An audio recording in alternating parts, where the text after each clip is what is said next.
Welcome to the Play It By Ear podcast.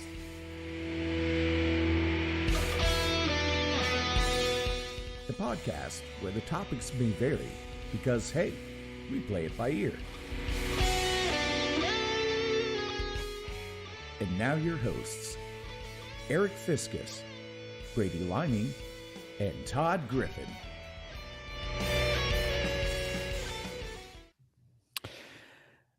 Welcome, ladies and gentlemen, episode 203 of the Play By Ear podcast. Gentlemen, how we doing? We are doing goodly. All right, little unexpected day off school today. With I got an unexpected day off tomorrow. Yeah, apparently things went awry down south. It did. I would say I was like, it's steadily snowing. Be rough on buses. Probably best we didn't go. But it didn't start getting holy crap until about 4 o'clock to 6 o'clock. And let's just say the weather wheels fell off. I think there was some freezing rain. I think I got about 3.5 inches of snow on top of what's already been on the ground unmelted. I got a whiteout on my road. So things are going, again, I'll use the word awry at Lake Winoka and south. Yeah. Like I said, I was looking, though, like if you looked, when I was seeing some of the reported snow amounts, and Maysville got 2 inches, the same as like we did here in Hillsboro. So it must have not gone, it must have been bands that went, didn't go as far south. We actually had heavy snow early on, 10 to noon around there. I think one of the things is it hit a little earlier here. I guess that's probably was by the time it got to, but the road stayed pretty clear. I don't know about refreezing. Saw a lot of people saying that the roads were wet around here, so I don't know if refreezing will come into play or not. Yeah, not to sound like a meteorologist, but it's supposed to get in like low 20s tonight, so that's gonna freeze everything up. Yep.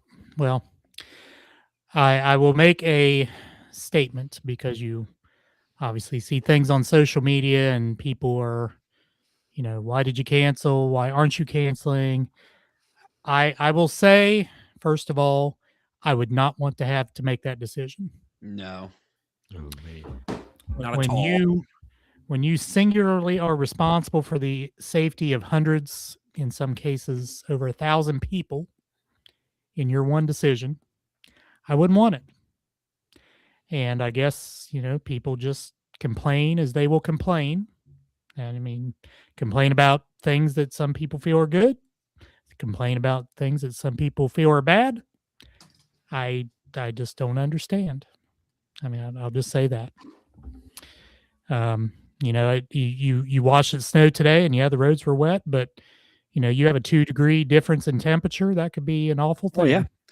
Well, this kind of goes into my gripe, like my annual gripe about this, but I think that I can't think of very many topics that bring about someone's lack of, I don't know what you call it. Choose your word carefully. Well, I'm trying to think, like the fact that, and we've dealt with this just where we're from. Selective memory. You talk to people in, Cincinnati area, the suburbs of that, and you get the whole like, oh, the roads ain't bad. I don't know what people are talking about. It's like they don't realize that there are people that don't travel strictly highways where the roads are clear. They don't have, they maybe don't live in subdivisions that have their own removal and things like that. It's very interesting to me, and I was lost for words there. It's like, I don't want to say empathy, but just lack of awareness, like around them. Anytime this comes out every single year, and even right now, you can get on Facebook right now and say, it's what we get for canceling schools, but based on a forecast. But then you look at pictures from like West Union earlier, where it looked like a blizzard there, going, and it's like everybody doesn't live where you live. Every kid doesn't have the warm coat your kid has. Every kid doesn't have somebody to drive them out to the end of the driveway and stay warm with them in the car until the bus gets there. It's like, wake up. That's what makes, and I have, honestly, I don't, there's only one side of that fence I'm on. I'm not I don't straddle that fence. I think if you can't see the fact that everybody doesn't have the same life you have, it's pretty. And I think this is one of the topics where it shows the most. That whole idea of like the roads are bad. Yeah, all you gotta do is know how to drive, and the roads are good. No, it has nothing to do with it. I mean, like, tell you what, you drive a bus with 70 people behind your back, Yelling on 6-7 roads. on a nonstop loop. Yeah. And driving on roads that are as wide as your computer monitor right. with a bus. So then you can make judgments as to what people do and what people don't do. Right. And, the same thing goes with when the roads are clear. We talked about this last week. I mean, growing up on Staten Road, well, that road was multiple days later than main roads getting cleared. So, like, even back then, I remember people talking about, oh, the roads aren't bad. And it's like, well, my road is. Like, I'm just making it up. It's just people, you just got to realize that everybody doesn't. And again, I think it's big with schools because everybody has such a hot button opinion about schools and education in general, but I wouldn't want the job. It's not, you're going to make somebody angry, but I don't know. I can't imagine getting angry about any of it. Well, actually, no. I can. I mean, I can see some of the complaints. Like, I know Cincinnati Public was having some complaints and stuff because the kids didn't have sidewalks and stuff to walk on. I mean, like, right. That, and when the plows have to do their jobs, but when they plow up, I know bus turnaround areas comes into play. Maybe the roads are okay, but where the buses have to turn around might have 6 feet of snow because of the mounds that the plows have had to do their jobs and get it over there. So it's just, it's not as simple as a lot of people think. No.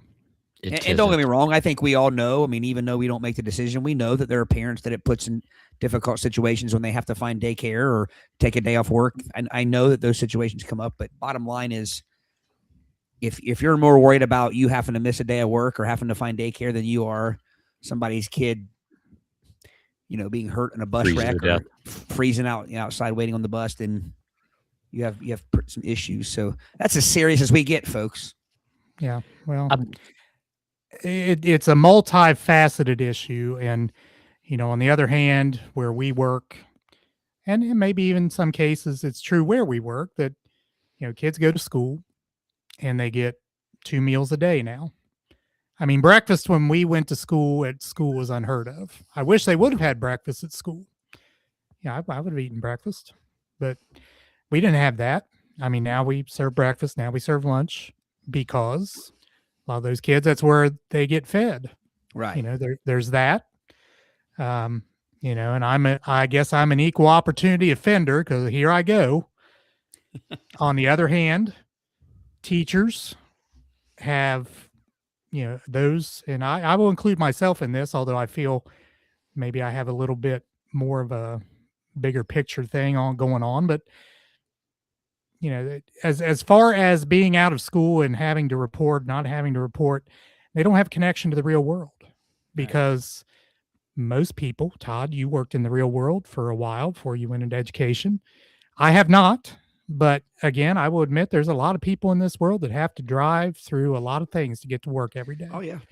And, when we cancel school, 95% of the time, it is not about the adults. No. So the adults, if you have to report, should not complain as much about that.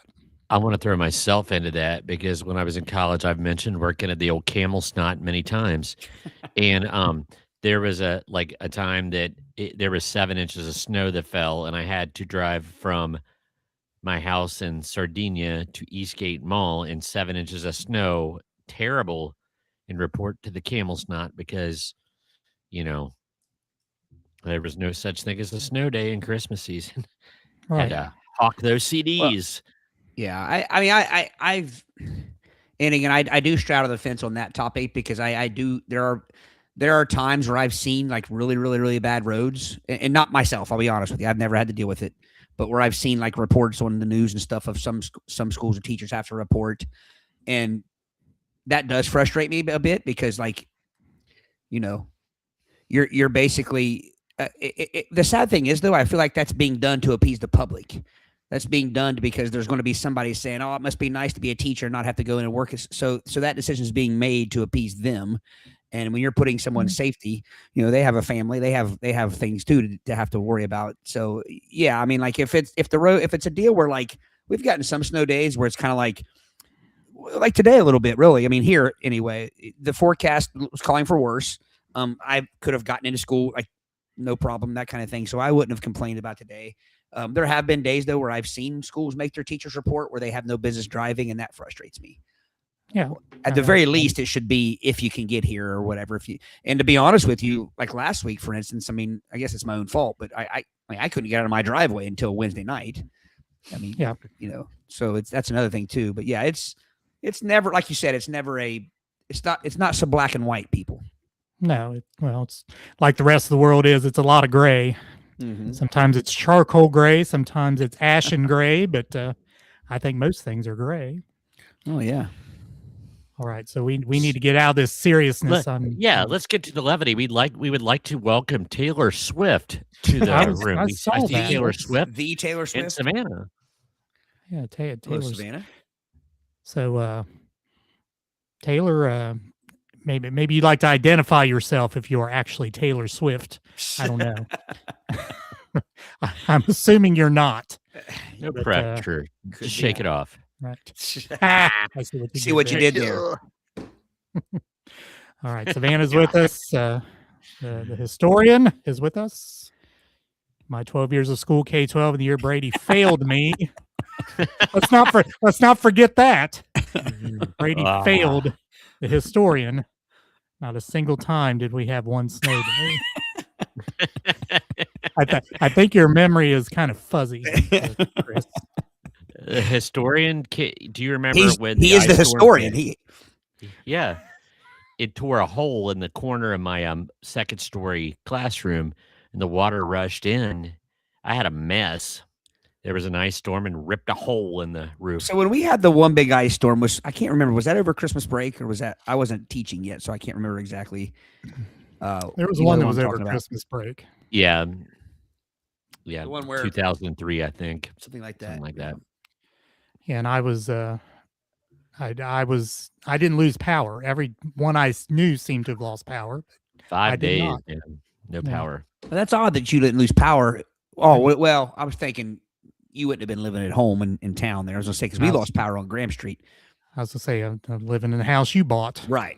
So we were living in Graham Street. Now, our power came back on before, because we went to my parents because they had a generator and wood stove and stuff. But their power, I think, was out most of the week. Yeah. Me and my golden doodle in my bachelor single years, we hightailed it to my mom's and mom and dad's. There was a fireplace. So anyway. So Chris, I will say this, your knowledge of this podcast exceeds, I believe, even the hosts of the podcast. However, you making comments like that would bring your knowledge of history into question, I think. I think he's being a little bit sarcastic because he shared a story with me. Right. He's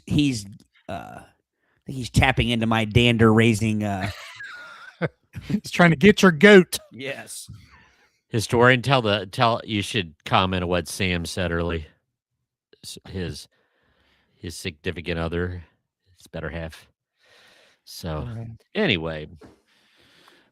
All right. Enough of all that. We're 14 minutes in. Now we've done the serious part of this podcast. Right. Join us on our social media pages. Listen and watch us on these different platforms. Facebook, X, and Instagrams, our social medias. YouTube, Spotify, Apple Podcasts, Twitch, Rumble, and iHeart Radio in the iHeart Radio app. We need to see that report card. If you are willing to not what's the word I'm looking for? Not apply FERPA and let us see your educational record.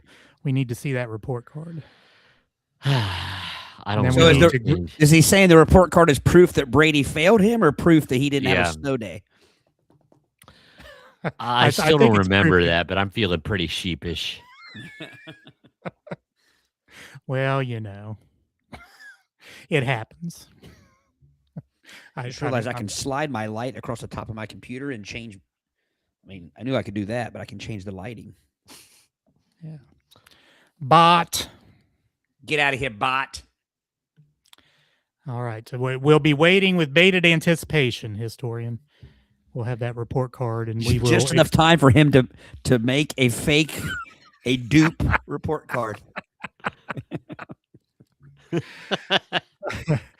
All right, Todd. I believe you're All starting right. us out tonight. I am. I have some food topics. We very quickly before we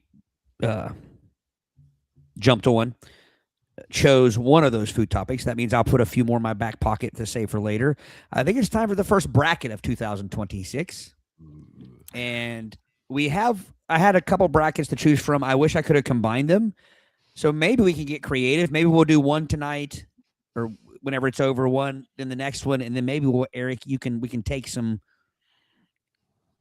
I don't know, some winners of like round one of each bracket and make our own bracket or something like that with it. I'll pass that on to the bracket master, Eric. All righty. But for now, I have a vegetable bracket. We've done lots of food brackets. Typically, they're more like. You said that so eloquently. Vegetable? Vegetable. We've done lots of food brackets. Typically, they are like an actual meal, like a fast food bracket. We've done cereals, cakes, pies, but we've never just gone down to the boring old veggies. And I have a fruit bracket for the next bracket. I said I would love to have had a fruit and veggie bracket, but I couldn't find one. So anyway, here is a veggie madness bracket. We have one, two. It's madness. There are 8 in each. Let's see. It's a shorter bracket. So let's just get started. Number 1. And they're not seated, Eric. Beets. That's the irony. Veggies aren't seated. Beets versus pumpkin. Beets versus pumpkin.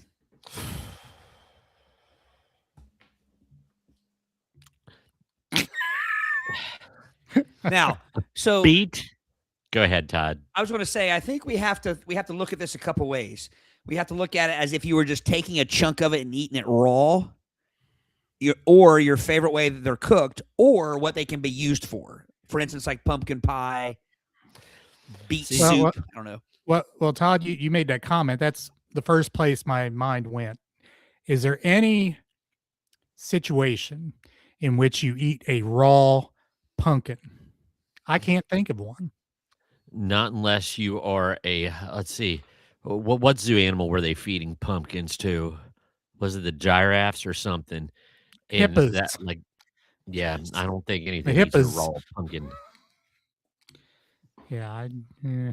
Well, I wouldn't eat a raw beet either, so I'm not going to be putting that No. method of eating them up against either one. But Well, on the other hand, are beets ever cooked? Yeah. they have to be. Because I don't eat it. I will not eat a beet. So I don't know how I shan't. I shan't eat a beet. The only situation I ever see a beet is in a salad bar. So I mean, I can't really. I don't know that I know what a beet is. Don't get it confused with a radish now. That's what. Well, I think it looks kind of like a radish. Well, but when you see them chopped, like chipped, like slices, that's why when he said salad bar, I'm thinking radishes. No, wait a minute. Isn't a beet like a purple thing? Yeah, a deep. I can describe it very succinctly. When you look at a salad bar or wherever beets are served, it looks like a hematology lab in a jar. It looks like a hematoma that has been removed and floating in a jar. It's not appetizing looking because it's so threateningly purplish red. I haven't tasted one because I can't get by the way they look. I still don't know that. Are you sure that beets are in salad bars? You're talking about? Oh yeah, absolutely. I'm gonna show this here. This is what I see in the salad bar with a beet. Beet.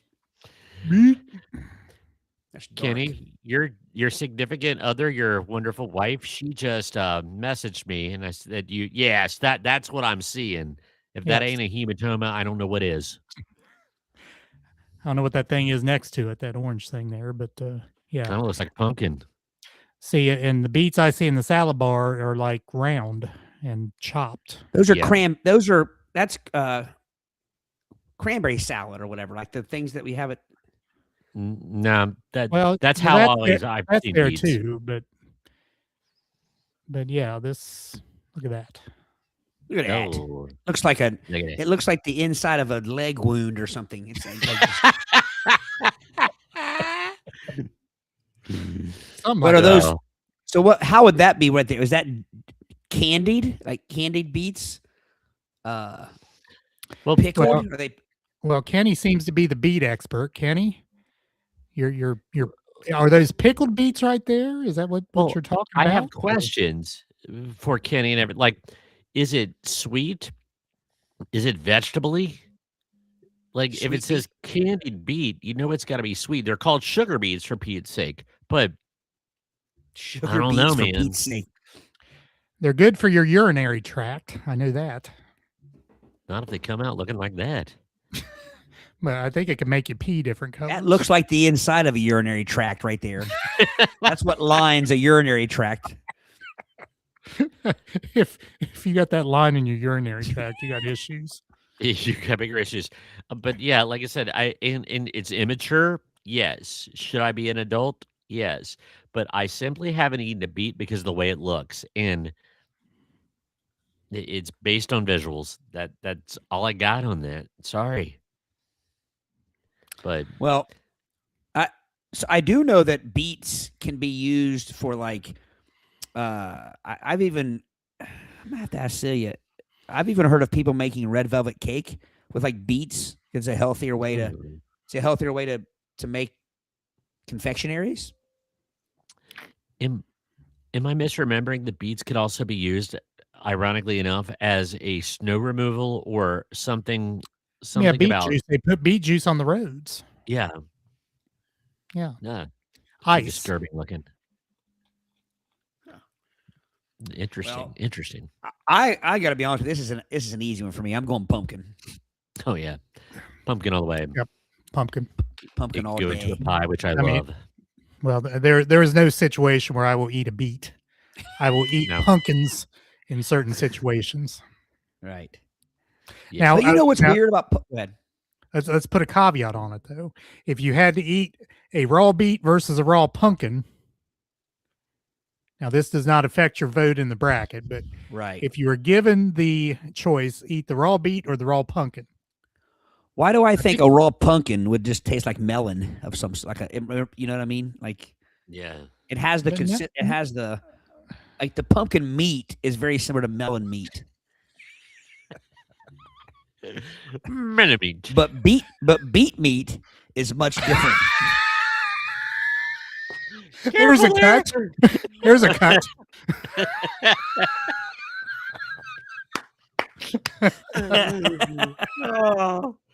That's how you can tell you didn't do that on purpose. Right. It didn't dawn on me until I said it. So let me rephrase that. The inside of a pumpkin reminds me of a melon, but the inside of a beet doesn't remind me of anything else like that. So I would think even raw, I would choose pumpkin. Yeah, I probably would. If it's good enough for the zoo animals, it's good enough for me, probably, on that one. I mean, could you imagine just sitting there gnawing on a raw pumpkin? No. No, it's got an odor to it. When you disembowel a pumpkin when you're making a jack-o'-lantern, it's got an odor that's not good. Well, but I think beets taste earthy for some reason in my head. I think they taste like the dirt. Yeah, they do. Yeah, indeed. Like a green bean to Yeah. me. All right. So we're saying, let's go ahead and get our votes in, people. We have 3 votes for pumpkin. Audience. Now Kenny may vote beets. Right. He's on Yeah, a pickled beet and kick. And Janie, she seems to think that she says roasted beets are great in salads. Like, Are they red? are they When you put 'em raw? in a Are they salad? crunchy? Like, Mm. Are they? I think I would eat them if they supple? were. If you could cube it and make it the consistency of like a roasted sweet potato or something, I could eat it. But if it's I don't want it to have any crunch to it. Yeah. Okay. Yeah. And especially unexpected crunch. If you're not expecting Right. crunch and get crunch. not That's good. always a disturbing feeling. Yeah. Always. All right. Um, Well, do you want to go ahead to the next matchup and people can vote? Right. Well, we do Well- have John. John says pumpkin and Savannah says beet. So there's 4-1. I'm always seeing YouTube feeds. Darn it. I was gonna say I actually am too. I'm only seeing YouTube, unless there's nobody's commenting on Facebook. That's true. Interesting. I don't my chat is not moving at all. Mine's moving pretty smooth, but it's just I only see Yeah. YouTube. I'm gonna jump on Facebook real quick and see if See if there's some Facebooks, but we can I could check that out. actually it's What not card? streaming. It's not streaming on my Facebook at all. Uh-oh. Hmm. That might explain why there's only 8 eyeballs in the house at the moment. It's not streaming on. It's not streaming on anybody's Facebook. We're not streaming on Facebook. Well, it was sent to Facebook. We have the old thing on Facebook that says plans to go live starting soon. That was 37 minutes ago. Hmm.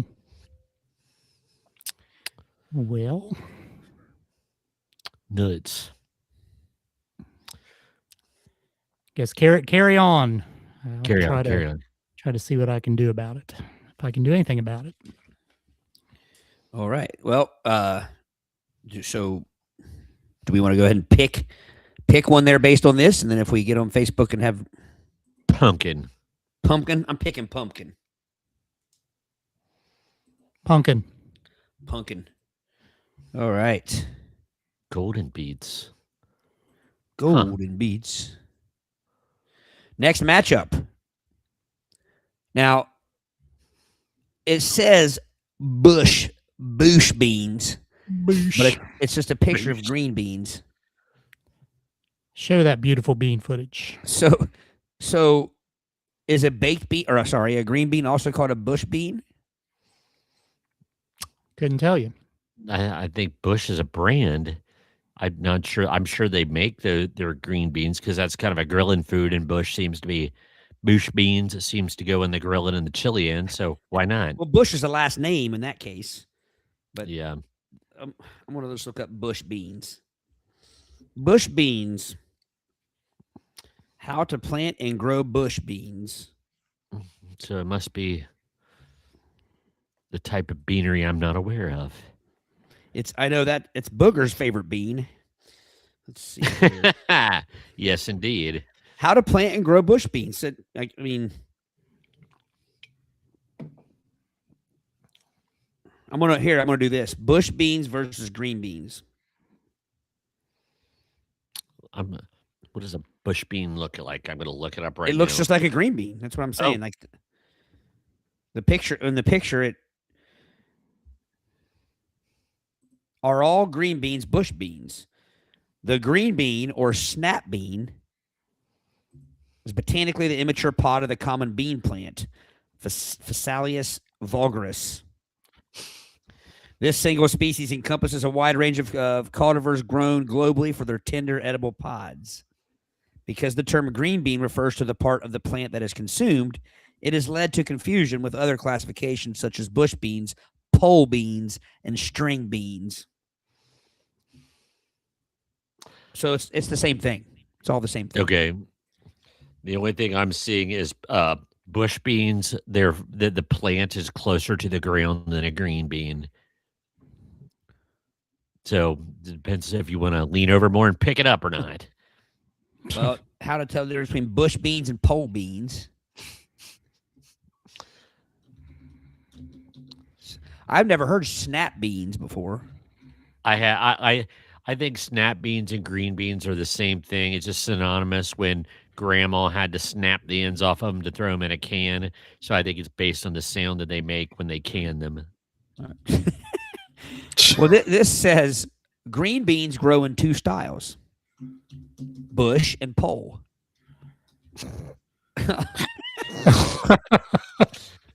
Oh, you're on it today, Todd. Bush beans are green beans that grow on a short bushy plant. Common bush bean varieties include Blue Lake Bush, Roma 2, Electric Boogaloo. Massey, and Heirloom Kentucky Wonder Bush.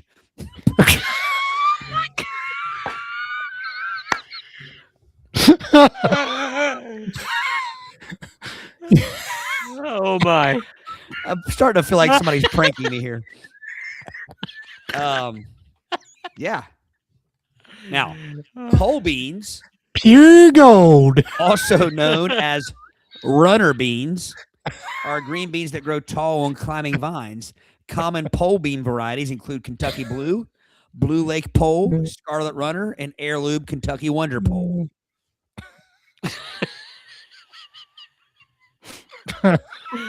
Oh gosh! So for our tournament, Yeah. it's green beans. So green beans versus cherry tomatoes. I thought a tomato was a fruit. Nah, Fruit. that's one of those things that we were misinformed about. Well, so Brady explained that. Well, I know were the we tomatoes is part of the nightshade family. Yeah, that people used to be terrified in the Middle Ages of eating tomatoes because they Right. thought because like the nightshade will kill you. Right. So What's the most famous belladonna is a nightshade family member that's very poisonous. yeah. So okay, here we go. A vegetable can be a fruit and it's very biological, botanically correct. Like so if it is the reproductive organ of a plant, so when that tomato falls in the ground and it has a seed, it'll produce more tomatoes. Eating seeds is a pastime activity. Gosh. Oh. System of the down. Of a down, excuse me. But like but not all vegetables are fruits. Like for instance, some of them are roots. So there's a fruit and there's a root, and it's just different. Some are stems and leaves. So There's a fruit and there's a ruit. yes, fruit and a root. All right, so I have been in Facebook, and the stream is not there, so I have put a post out there with our link to our YouTube live. So I just got a message from Celia. When are you guys starting? We started. Well, we started all right. oh yeah, I will vote green beans. I do not like cherry tomatoes. Oh, I love cherry Just tomatoes. not a taste I like. I do love green beans though. Now, there's nothing worse than a green bean that is not properly. You go to fancy schmancy restaurants and their green beans are undercooked. They're too crunchy and they have no flavor. Yeah, I don't Those are like them terrible. undercooked. I want them to melt on my tongue. That's how I want Yeah. a green bean is to disintegrate. The way it's been described to me, the best way a green bean is fixed is when you basically take all the healthiness out of it. You put ham and salt and all that kind of stuff in it to make it taste good. But an actual like undercut, like when it's crispy and it just no. And why do so many restaurants go with that? Like even like I'm talking like high end restaurants. If you get green beans, they'll be the long string. They'll be the string bean ones. The The Kentucky Wonder Poles. Kentucky Wonder Bushes. the unsnapped bean. Yeah. I say tomatoes Ooh. all day, every day, twice on Sunday. Well, now, Really? guys, I will say this. I'm gonna put a is this a disclaimer? Not a disclaimer. An exception. No, the opposite of an exception. It says cherry tomatoes. That So would if be you a like rule. green tomatoes, if you like, I guess a rule, a decree. I It has- decree. It has to be cherry tomatoes. It can't be big, bulbous, juicy cat head tomatoes. Cat head. How Yeah, come I- anything round and big isn't called a cat head version of something? Like it should be. There should be cat head cauliflower, cat head lettuce. Cat head donuts. Candy biscuit. I think those things look more like the Cheshire cat head than just a regular old cat head. Yeah. I have a tough choice here because I like cherry tomatoes, but I like green beans better. Like if you said, okay, for Thanksgiving dinner we've got turkey, mashed potatoes, stuffing, gravy, and you can either have cherry tomatoes or green beans, I'm picking green beans. Nope. You don't like like them dirt. at all, do you, Eric? Tastes like Really? dirt. Yep. See, that's why I don't like mushrooms, because I think they taste like dirt. Oh, mushrooms But- taste worse than dirt. I was gonna say that they taste like something else that they're grown in. Yeah, it tastes like slug meat.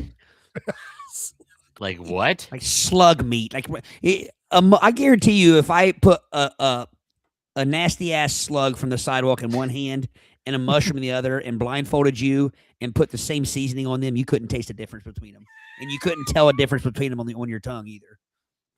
I'm not talking like the raw crunchy. I'm talking about like. I don't want a raw crunchy mushroom. Well, that's Well, the only way I think mushrooms- I could handle them. I can't handle them when they're like soft, and- Slimy. Oh, No, I they want look like them a on my- mouse. It's like they're the same color as a mouse. a mouse. Yeah. You know how mice are like a couple shades, like they're like gradient, like they're lighter at the bottom, they get darker as they get to the top across the ridge of their back. That's the same They color as have a 50 mushroom. shades of gray on them. All right. So what do we think? I said green beans, Brady said green beans, and Eric Green said beans. maters. All right, we have John Brown says beans. Savannah Brown says potatoes. John and Savannah are splitting the vote tonight. Yeah. Jim Heron in the house. Welcome, Jim. Green Jim. beans with a little bacon grease and a ham bone. Ham bone. Oh, Ham bone. See now. Meanest rapping machine. Ham bone. bone. I'm coming to get Get you. you. Now, who's the rapping Duke thinking he's so patriotic? Daha sounds pretty idiotic. idiotic. Don't you think that sounds stupid? Oh, So- when Savannah, rap was great. my only argument would be, Savannah, how do you know if I put a slug from the sidewalk in your mouth, you wouldn't swell up too? You don't know that, see? Oh, This is she true. talking about the mushroom or her tongue? Maybe she's allergic to it. That's what she means. Oh, I thought she was talking about the mushroom. Why would the mushroom swell up? Oh, anyway. Brady. Sorry, I'm overthinking. No. It's like, yeah, there's those things like a Captain Crunch that's been left in the milk too long. It swells up. I know, but I'm saying, like, I don't think a mushroom would just swell up if you put it on somebody's tongue. I don't know. All right, we lost control here. What Jen one? says ham and Great Northern beans. Now these are just green beans, Jen. Right, we're just green beans, Jim. We have the Kentucky Wonder Bushes versus the Kentucky Wonder Poles. In the Great Northern beans versus the mediocre Central beans. Pure goat. Oh my. All right. Tons cooler. I don't know. Where are we on the voting here? It's like maybe green beans. We've lost control. I think so. I think string beans wins it. Yeah, because I think me and Savannah are only ones that said tomatoes. Yeah. Right. All right. I didn't realize. Celia just told me she can't comment because she doesn't have a YouTube account. I didn't realize you had to have a YouTube account to comment. A Google account is a YouTube account. If you log in with Google, Sign in via Google. sign in with your Google. Google. So does that mean that Google owns YouTube? Yes. There They was a do. little bug flying around here, which I'm not sure why, in the middle of the winter, like a gnat. A What's that all about? gnat. A gnat. Yeah. I'm pretty sure it flew up my nose. No way.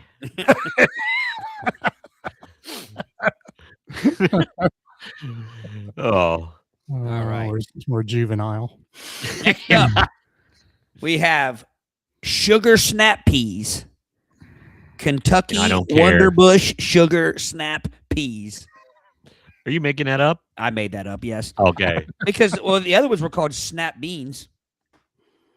So, sugar snap peas versus, I'm going to need your help, fellas. I do think that gnat flew up my nose. Kohlrabi? What? How's it spelled?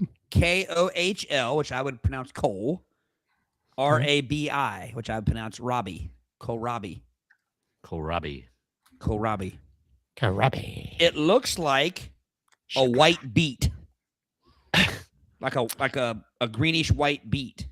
I gotta find a picture. It has the same shape on my picture, kind of a beet. Which makes me not like it. All I could think of is when you said sugar snap. All I could think of is sugar snap peas, and I don't care. Sugar snap peas. I don't care. Instead of Jimmy crack corn. Have you ever had a snap pea in like Asian food? Like Yeah. I love them, but have you ever had one of those things get caught halfway down your throat because they get kind of stringy? You know what I mean? They get kind of stringy and hard to chew. True. That's scary. Yeah. All right, here is a roasted kohlrabi. It looks Like like a apple. tater. What was that sound? What sound? Said something joined. Somebody talked. Oh. Well, wait a minute. Someone is in our my I don't know. Oh, did you join again? It was you. It said Fissai. Well, it's my screen. I didn't know it made a sound when it joined. Now, Eric, those look edible. The picture I'm looking at, they're raw. See if you can find like a raw. Is that thing in the top left hand corner a kohlrabi? That looks like an octopi. It does. Some sort of alien. No, I think that's the raw kohlrabi up in the left hand corner, and then that's the roasted The one. cooked kohlrabi is on the plate. It definitely looks like some sort of alien. Just simply pulls a string. Love comes walking in. Thank you, Sammy. Well, here you go. Savannah says the kohlrabi is also called the German turnip. The Nine. turnip. No, The German turnip sounds like a dance. Do the German turnip. There would have to be. beat. So say there'd have to be an accordion in there somewhere. Right. That actually looks pretty good. I would eat that right there. If you just brought that out, let's say I went to a nice restaurant and that was like the seasonal vegetables or something that was with my steak and potato, I would eat that. Well, see, if you put some roast beef on the side of it, I could be tricked into thinking that's potatoes. Right. And then I would could probably too. put it in my mouth and freak out because I wonder what it tastes like. I got to be honest. I'm not a huge snap pea fan. I'm going to go with that, even though I've never heard of it, seen it, or tasted it. I will as well because I'm not doing peas. Well, first off, now Eric. Now you're going to get my dander up. Oh, here we go. A pea and a snap pea are not they might be the same in name, but they're not the same at all. They don't look alike. They don't taste alike. I guess they do kind of no look alike. pea. Yeah. Well, maybe I don't know what a snap pea is then. Google snap peas, if you will. Be careful. If I will.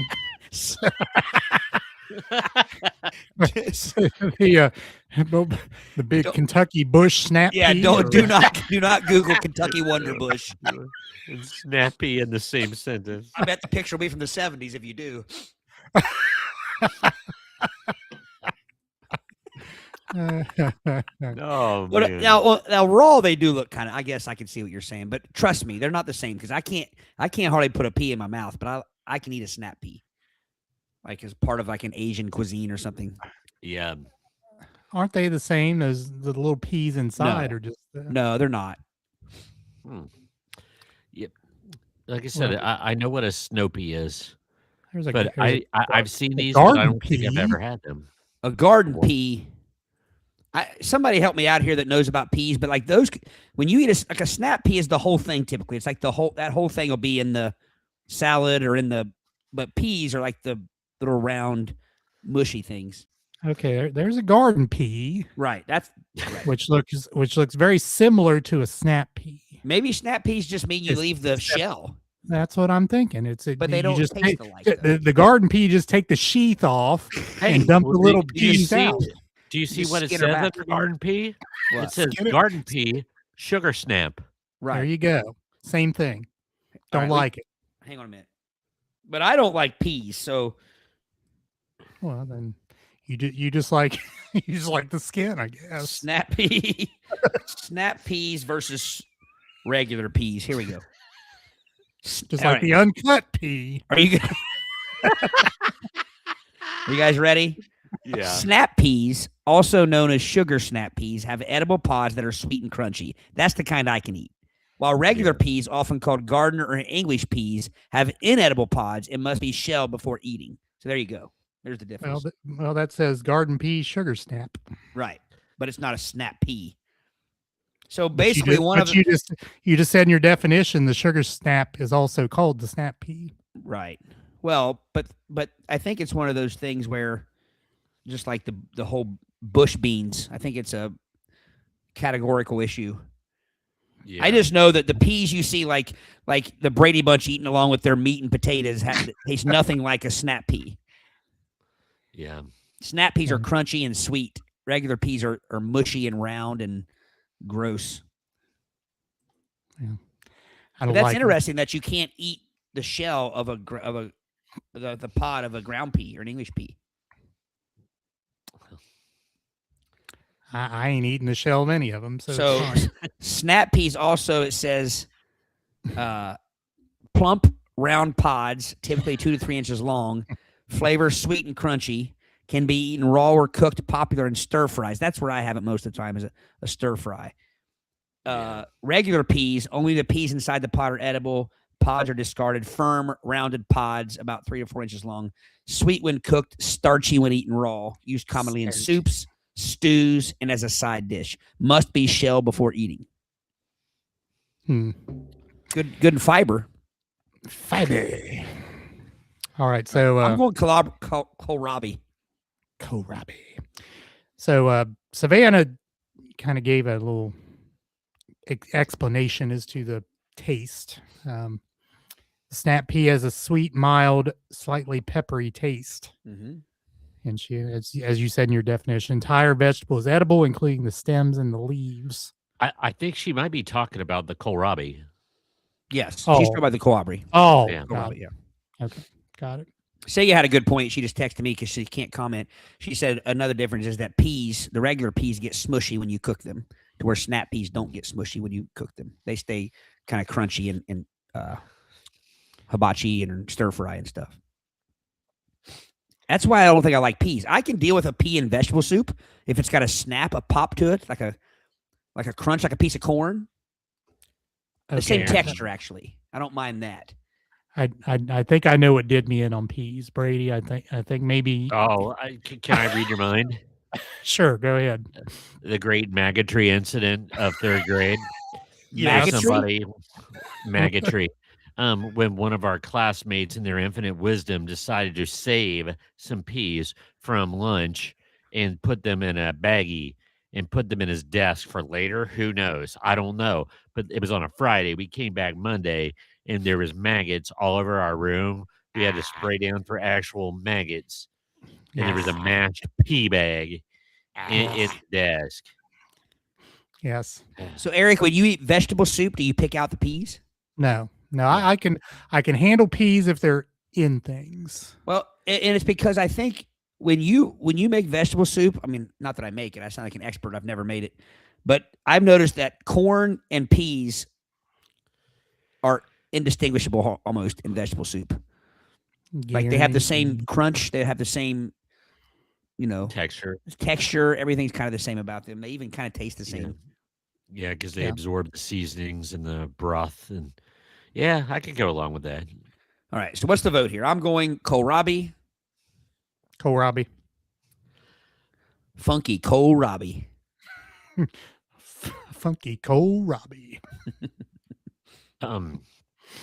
I think I do like peas.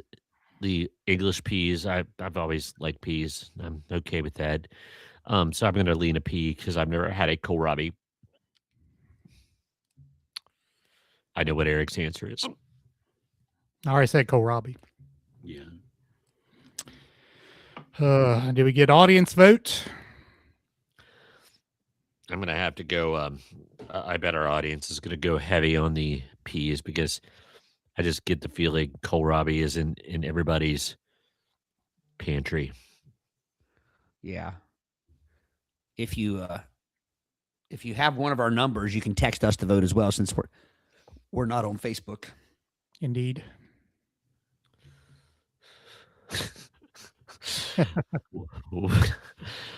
What's next, Todd? Yeah, we can count up the votes as they come in and we move All right. forward. Next up, we have sweet peppers Sweet pepper. versus another one that I don't know how to pronounce, nor do I know what it is. Hyacinth beans. Hyacinth. Hyacinth. Hyacinth. Hyacinth. Hyacinth. I'll look at why do I know that? A hyacinth. HY what? Hyacinth. Okay. Yeah. I thought it was a flower. It's a purple flower. That's what a hyacinth is. Oh, do they have? Apparently, they sprout beans. I got him. You got them? Got him. They look to me just kind of like well, what do you call it? Like not what are they called? What are the green, like the little green beans? Not green. Oh, There Right. you go. They look like a snap pea, to be a purple snap pea, to be quite honest with you. But that's they were show us what they grown look in like on a princess form. plate. Because like that's not how you would eat them right there. You would have to shell them, shuck them, shell them, Skin him back. skin them back. Oh no! Purple pea. Yeah, that's unusual looking. Can you just find us like a bowl of hyacinth beans, Let me see what I can do. some cat head biscuits and hyacinth beans, Kentucky some Wonderful beans. some cat head sweet bread and hyacinth beans. Here you go. All right. I've got something in my mind. Let's see if it matches up. Spin that pick. Those don't look Ew. bad. No. I just was not mean, expecting them to be that color. It looks like a Great Northern bean, or some just some Almost soup like a beans. pinto. Yeah, kind of. Ooh, Pinto's a little kinda. different shape, isn't it? Yeah. Pintos are green. Pinto beans are. No, when they're cooked. They're Really? kind of Thought they were green. brownish. Yeah. I that doesn't look bad to me. That looks like a good bean soup. I'd like me some bean soup. So, what's it up against again? Sweet peppers. I guess I don't have any problem. I like peppers. I don't like to eat peppers raw, but I like them cooked into things. But Oh, I love some raw peppers dipped in ranch. Ranch. ranch dressing. The historian, I'll go Cold Train Robbie. No,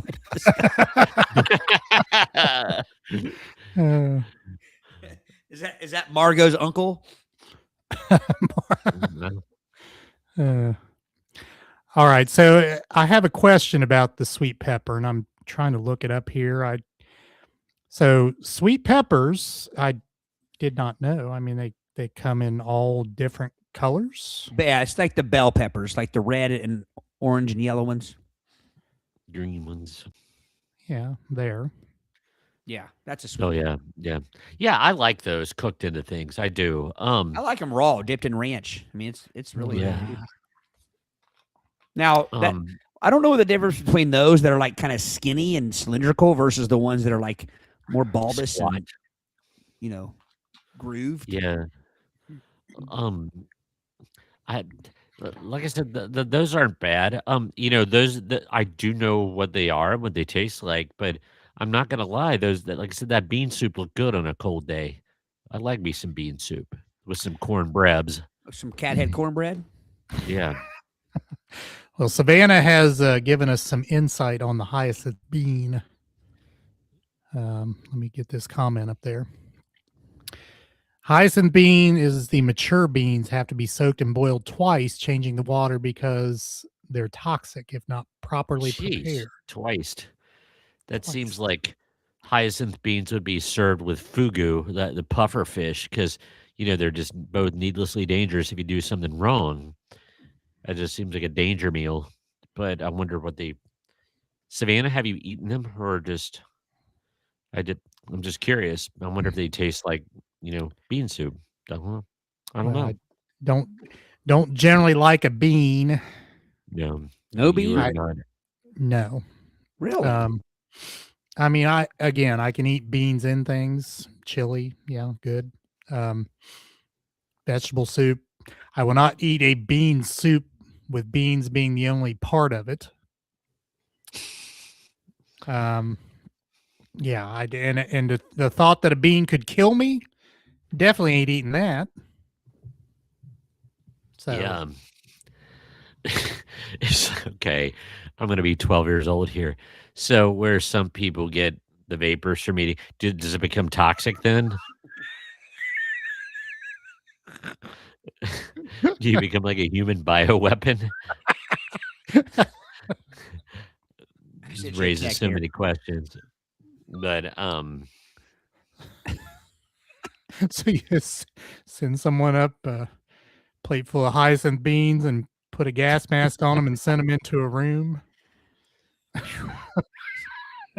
Eric, I sent you a text there with a legit question that I expect an answer by the end of the night.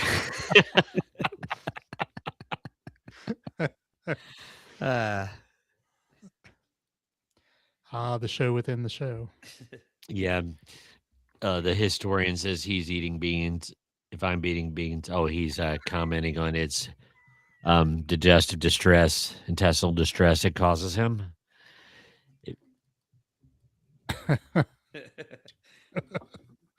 All right. That's a valid question, Todd. Yeah. So, yeah. Just see what the historian said. if I'm eating beans, it's likely to kill everyone else around me before me. But truth. Oh man.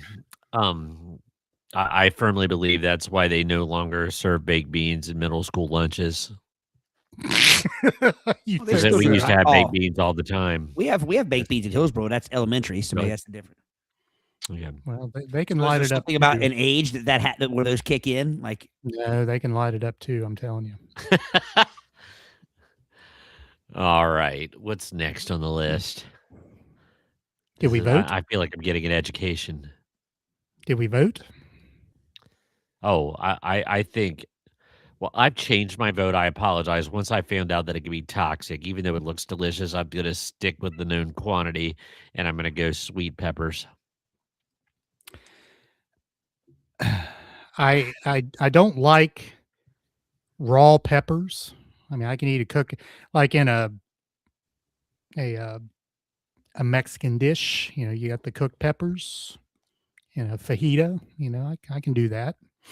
Don't like a raw pepper, even dipped in ranch. Really? No.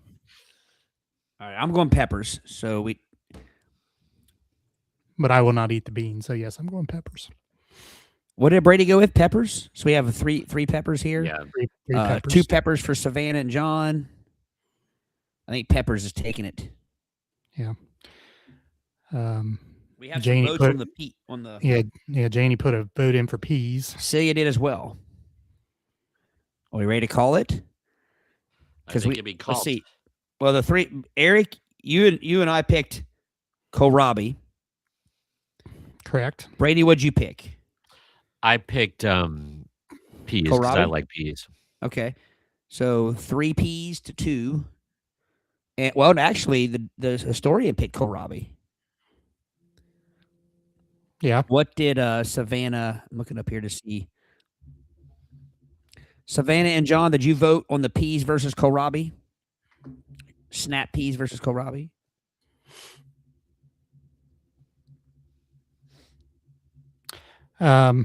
Seems like they did. Let me scroll back.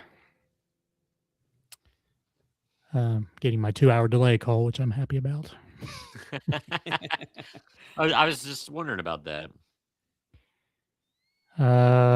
Kohlrabi. I see the beans and tomatoes vote.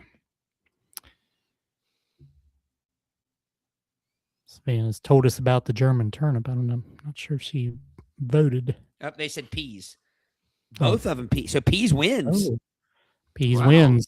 All right. Trying to go out on a brand, go out and try something different, folks. Broaden our palates with some kohlrabi. I kind of want to buy some kohlrabi at the store next time, though, and try it out. If we can make it look like one like of the jungle jam things. Yeah. Well, maybe we need to just, keep these things in our brain pan. In our next live, we can have a taste test. Oh, yeah. Yeah, I like that. Got to cook these things up, though. Right. All right. That's one side of the bracket. We head on over to the other side. And first matchup we have Purple Majesty Potato versus the Majesty Potato. Sounds grandiose. Versus the Kentucky Majestic Carrot Bush. I'm just kidding. Oh. No. The Purple Majesty Potato versus the carrot. Just a run-of-the-mill carrot. Well. All right, so I'm going to get a picture of the Purple Majesty Potato. To me, it just looks like red potatoes. Not exactly red. Purple Majesty potatoes. Well, but everybody knows that any vegetable that's called red is actually purple. A red onion is purple. I'm not sure why they didn't call it purple onion. They're not red at all. But the picture I have here is red. Looks rather citrusy to me. Right, but you can't see mine here. But if you look at mine and you pull it back up, so those all seem to be the same color. Eric, can you? I don't know if you can go back to the big screen for a second. Yeah. I want people to see, like, mine are multicolored. There's some that are reddish, some that are that dark purple, some that are more of the. Well, let me see if I can find that picture. Yeah. Because to be honest with you, if I just saw that dark purple, I probably wouldn't eat it. But if I saw this pile that I'm looking at, I'm going to show you something you definitely wouldn't eat. be careful. Oh God! Oh gosh! Eric's losing it. Get that up there. Oh, what is that? Looks like sherbet. It looks like Grimace ice cream. It's Grimace potatoes. It's Grimace potatoes. It's a Grimace throw up. What's the topping? I was going to say, do you see that gelatinous chunks of garin in it? It looks like vomit. Right. There's corn, but then look at there's like a glaze, if for lack of better. Ugh. See it? See it like is it butter? It's puddling up. It's butter. I'll be honest with you. Wow. I would eat that if that were ice cream. I would eat it. That color doesn't scare me off. Okay. My children love mashed potatoes. I love mashed potatoes. If I was being told that, yes, these are mashed potatoes made with purple potatoes, I think they'd be on board. But if you just plop that down as a steaming hot vegetable, I think they might pump the brakes, as would I if I didn't know any better. All right. Well, so we tried this with like ketchup. We had like purple ketchup and green ketchup. Yeah. That's what I was going to say. I mean, people kind of went off the rails when you started changing the color of the ketchup, even though it tasted the same, I guess. I didn't try any of that off-colored ketchup, but I don't know. If I closed my eyes and sat down and someone put that in front of me and I ate it, I probably wouldn't mind it. I don't think I could look at it and eat it. My daughter, her science fair project deals with this, the brain science of it, like brain color does it influence taste. If I would have known this existed, I would not have had her do the soda experiment. I would have done the purple mashed potatoes experiment. Yeah, Eric, other than that picture, can you find a picture of those potatoes that have a little bit more variety in color? Yeah, let me see what I can do here. Because, like I said, the ones I'm looking at look just kind of like. I mean, some of them are the color of baked potatoes, like or baking potato, whatever you want to call them. I don't know. It Maybe. just that I almost wonder if that has been sauced up with some food coloring or something. Jim. Steaming hot bowl of Barney barf. Nice alliteration. Yes. Hot bowl of Barney barf. How about that? Hot bowl purple Barney Bardou. Is it Bardou? The stuff we talked about one other time. It's like a porridge, a Bardou. That's still those are all still purple. Like I said, I mean, the ones I'm looking at, and it could not even be a real thing, but it has there's different shades. Some of them are like red, some of them are like white, some of them are purple. Well, maybe they just put different kinds of potatoes in the same bowl. They could have.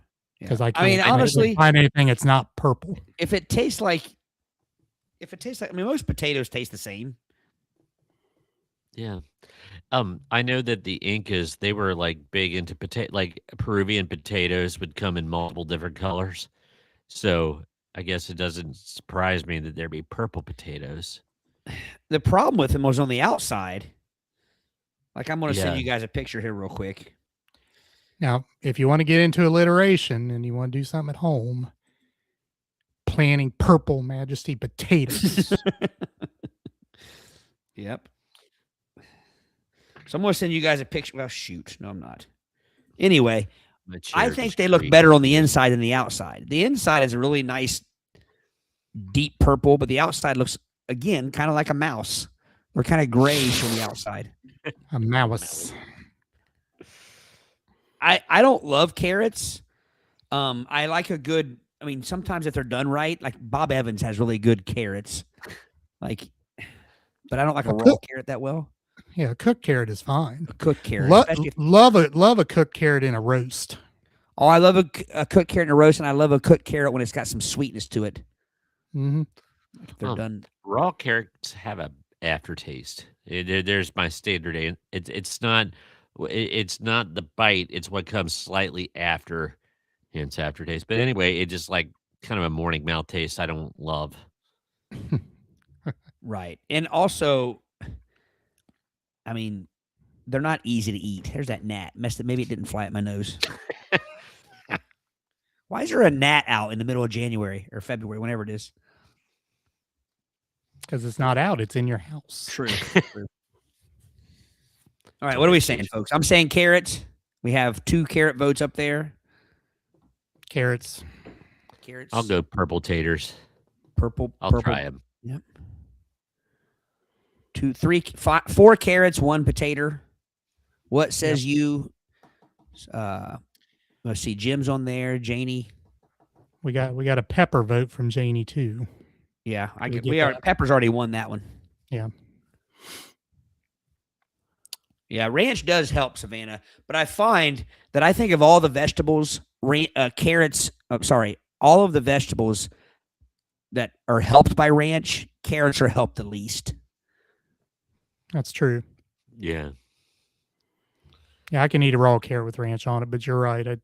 Of all those that you see in the veggie tray that you dip in the ranch, carrots are the least effective. That's true. That's true. Cauliflower's kind of the same way. It stays on that bulbous cat head bush. Yeah, cat head cauliflower. Got a cat head and cauliflower ear. All right. So we got carrots. Is that what won here? I think carrots is going to win. Yep. That doesn't mean I wouldn't eat a purple Imagine No. sweet potato. I wouldn't be adverse to it. All right, next up we have broccolini Broccolini. versus sweet potato. Sweet It's easy for me. Oh yeah, sweet potato all day long. I don't like broccoli. Yep, I like broccoli, but what is the difference? What's broccolini? Oh, I thought you were kidding. I thought you were just like the No. old broccolini. Yeah. Like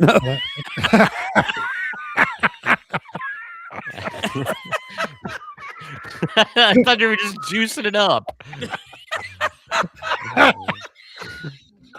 What a juice! Oh. Why would I feel the need to juice up broccoli? That is hilarious. Oh, sweetie weenie broccolini. Yeah, exactly.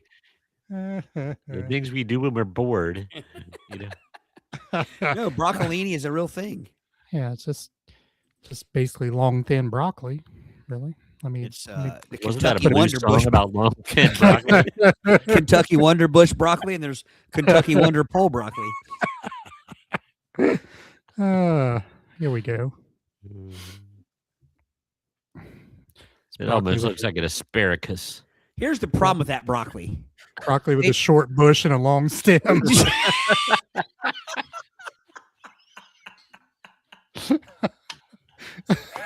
Like a button on a fur coat, that broccoli does. Oh my gosh. You look like a sticker neck out there, broccoli. So here's my problem with that broccoli. It took the worst part of broccoli and made it the most Prominent. You know what I mean?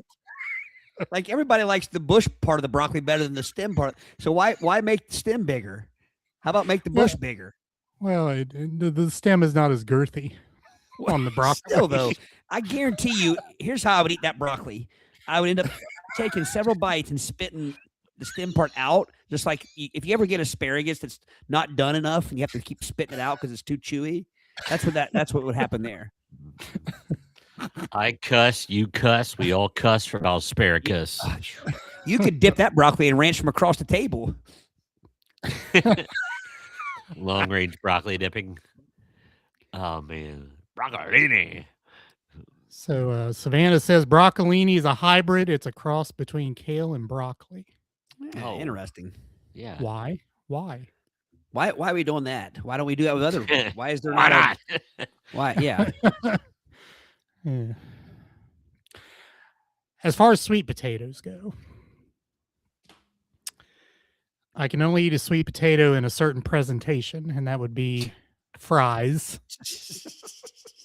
You won't eat it as a souffle Souffle? No. or a casserole. No. Hang on, Eric. Here we go. Have you? Okay. There's a difference between I won't eat it, meaning I've tried it, I don't like it, I won't eat it, and I've never tried it. Have you? Mom, don't give me the have you tried. No, I don't like the looks of it. No. What don't you like the looks Look at of? the cookbook. I bet it don't look like that. Exactly. No, I don't. I like would the looks of challenge it. you. A matter of fact, I'm going to challenge you right now Well, I to hang on to prefer your challenge. let Celia make her sweet potato casserole and have you taste it with blindfolded. And I guarantee, I would bet my next year's salary that you would like it. What does it matter if you blindfold me if I know it's coming? You won't. You won't. I'm going to tell you it's something else, even though I just told you what it's going to be. By then, you're going to forget, and then I'm going to tell you something else. My point is, I bet you would like it. I will give you, like, if you think about it, like sweet potato all mushed up and made soft isn't the most appealing thing to think about, but I think you would like it, is what I'm saying. My brother-in-law makes a mean sweet potato souffle based on the recipe of La Comedia. It's good too. And yeah, and it's quite good. Right, but I put Sayas up against. I Sayas is better than La Comedias. La Comedias is like the meat of the sweet potato more so, to where Sayas has that nice, crunchy, gooey, sticky, brown sugary, pecan-based top, like candy. It's like a damn candy on top. Well, that's dessert. Right. As a matter of Yeah, fact, pretty much, yeah. now I do argue that. Like I usually I won't let it touch my stuffing and my mashed potatoes and gravy and stuff like that because it's more in the dessert family. Gotta have your segmented plate for that. My problem, Savannah, with sweet potato fries, I like them. I don't ever know what to dip them in. Ketchup. Just dip it in ketchup. Oh, Eric. Yeah. Now that's Don't crossing the lie. line. That's crossing the streams. What? You're dipping a sweet potato into a tomato. Okay. What's the problem? Do it. I can't do that. That would be like having a fish stick stuffed in a chicken nugget. It's two things that shouldn't be together. That actually might be pretty good, actually. You would do anything for love, but you wouldn't do that? Come on. Usually don't dip my sweet potato fries in anything. But I tell you what I don't like. Oddly enough, I like a sweet potato fry. I love just like cubed, like roasted sweet potatoes, like till they're a little bit black. But I don't like a sweet potato tater tot. Oh, now No. see, that doesn't sound good at all. No. It's because I don't like the surface. Did you know yesterday, Todd, I about called you, but I didn't. I about messaged you, but I didn't find out until I was checking my school email during my planning period. Yesterday was National Tater Tot Day. Really? Yep. Now, What- say it says sweet potato fries and barbecue sauce or maple syrup. I don't do maple syrup on something that's not a pancake or a waffle, but I have dipped them in barbecue sauce. See, that sounds like sugar overload to me. I can It's see that. sweet. I know someone who got sweet potato pancakes at Gatlinburg once, and it came with a pecan. Don't laugh at me. This is actually what it said. It was a pecan compote. It was a. It was a. Everything in Gatlinburg has a compote. Yeah. Matter of fact, that Gatlinburg is about the only place on earth I've seen compote. Yeah, I agree, but yeah. So I would consider it like a mapley, almondy glaze. Yeah. See, Jim's wife makes it the same way. It's more like a dessert, like eating candy. Which I'll Yeah. agree. I'm going with the broccolini. Again, it takes my least favorite part of the broccoli and it extends it. I mean, that would be like if you hate a hot dog being forced to eat a foot long hot dog. It'd be forced to eat a foot long hot dog handle. It takes the worst part of it. You mean Yes. all the wrinkles? Yeah. Yeah. I love broccoli, but again, the stem is my least favorite part. The trunk, I don't like the trunk. The trunk is the part that I spit out the most because the trunk will have a piece where you just can't really chew it. It'll have a knee in it, like a knot hole. Broccoli. Oh. Savannah says her dad would use peanut butter to dip. Ooh, well, That's Savannah, interesting. that makes sense because what I like to do with a sweet potato, a baked sweet potato, is skin her back, flatten out the meat a little bit, and I like to put peanut butter, cinnamon, and peanut butter on it. That sounds interesting and good. It is very, very good. Eric, do you like peanut butter? Yeah. I bet you would like that. Considered It to be spread better. across your sweet potato. That was the worst time to have a But there pause in was- my. I was going to say there was a pregnant pause there. And I didn't mean to. I forgot what I was going to say. I bet you would like it though. Eric? Do you put cinnamon and brown sugar on your sweet potato? No. I'm telling you, only fries dipped in ketchup. That's it. Oh, I thought you said you did eat baked sweet potatoes. No. Okay.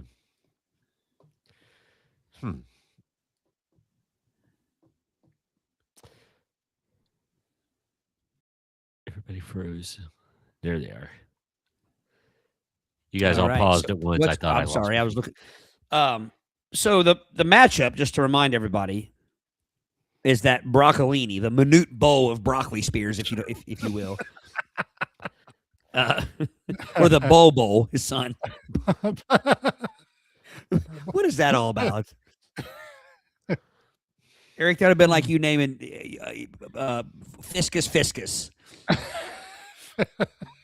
Yeah, PJ. PJ, yeah, Fiscus Fiscus. So broccolini versus sweet potatoes is the matchup here.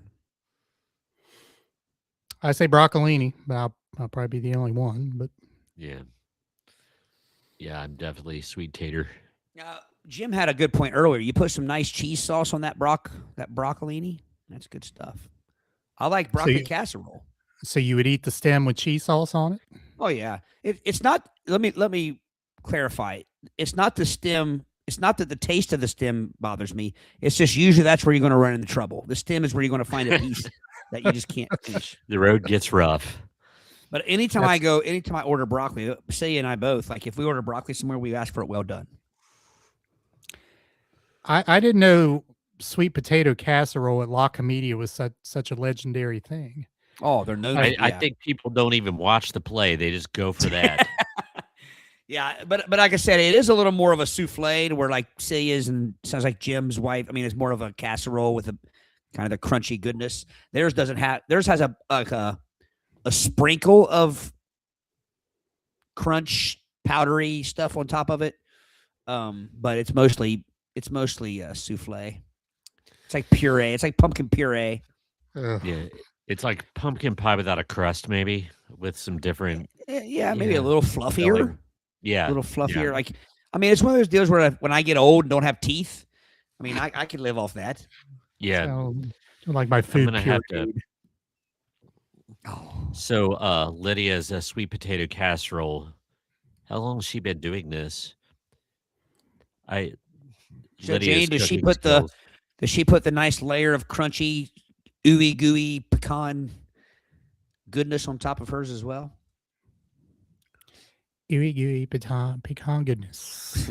I think sweet potatoes is going to win this one all day long. Yeah. All right, we ready for the next one? Yes. Yep. Yeah. So the next one, oddly enough, lettuce. I don't think of lettuce as a vegetable. I know it is, but I just don't think of like. What would it be then? No, it's not. It's not that I mean, I know it's a vegetable, there's no doubt, but I don't be like, oh, I'm going to have some vegetables. I'm going to eat some lettuce. Like I eat a salad, maybe lettuce on a sandwich, but I still don't think of like as a vegetable. I just think of it as it's a salad base or a burger topper. I think lettuce is the utility player of vegetables. But I only like it a certain way. Many situations. I mean, I'm with you. I only like it a certain way too. But. Lettuce versus cucumbers. The Kentucky majestic cucumber bush. Purple. I did not have an opinion on cucumbers until late in high school. And I would eat the salads in the cafeteria and they'd have cucumbers in them. And I would be belching for 24 hours. Cucumbers. Never happened to me before. Yeah, the cucumber verb. I will not eat. I will not knowingly eat a cucumber now. Sometimes I forget to ask for them not to be included. And the worst I can deal with, okay, you give me the cucumber disc and I can pick that out. They dice them up. There ain't no getting those things out of your salad.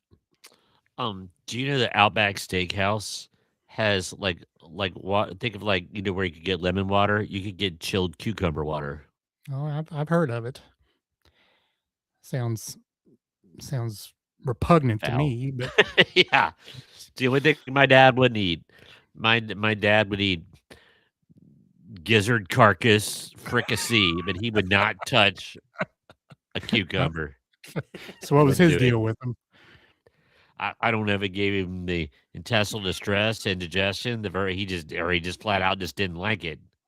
But yeah, but and I as far as lettuce goes, in a salad, yes, the only way a salad should be presented with that or fruit. That's the only way, though. I don't want them on my sandwiches. Don't want lettuce on my sandwiches. Don't want it anywhere else other than a salad. Yeah. Now, And then you get that exoskeleton of the lettuce that's bitter. I don't want that either. Don't put the little lettuce stem in my salad. I'll vomit. I don't want that. Literally vomit. I mean, or you just don't like it, or does it do something to you where like? are you talking about like what do you mean when you say lettuce stem? Do you mean like the backbone of the lettuce, like the spine? Yeah. The spine with the little disc where it Where it attaches plucked to off the Right. plucked off the wonder pole. I was thinking like the spinach. Which I Kentucky like. Wonder Pole. Okay. I like lettuce in a salad, obviously. Shredded lettuce is the bane of the existence of lettuce. There should be no shredded lettuce. Shredded lettuce on a sandwich is terrible. It's messy, unnecessarily messy. Even shredded lettuce in a salad is hard to work with. It Well, is. what about a taco place? Because shredded lettuce is the smallpox of vegetable presentation because it gets everywhere and you can't get rid of it. You could ask for it without it, but there will still be a shred There'll of be the a lettuce. shard, yes. Yeah. Yeah. But the funny thing is we've joked before, like in high school, like my buddy Zach and I and a few other people, we had our own language, much like we have our language, and we combined a lot of words. But when you think about it, it made sense because why should we say shredded lettuce when you can just say shreddus? So I think we were on to something. And if you think about it, they kind of done that with the whole acronyms like POTUS and FLOTUS and SCROTUS. SCOTUS, not Oh, I'm SCROTUS. sorry. I thought it was SCROTUS. But anyway, I don't mind, but I don't mind, Eric, on my sandwich, one, like, I don't know what you call it, one leaf. Of lettuce, a big leaf. I want it the same Like a size lettuce as the pagoda. a leaf of lettuce, but just one. I hate when I open up my buns and there's 2 leaves or more there.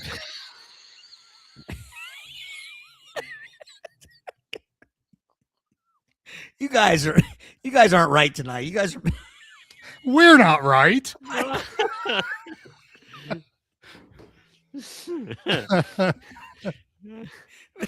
There's got to be a tossed salad joke in there somewhere.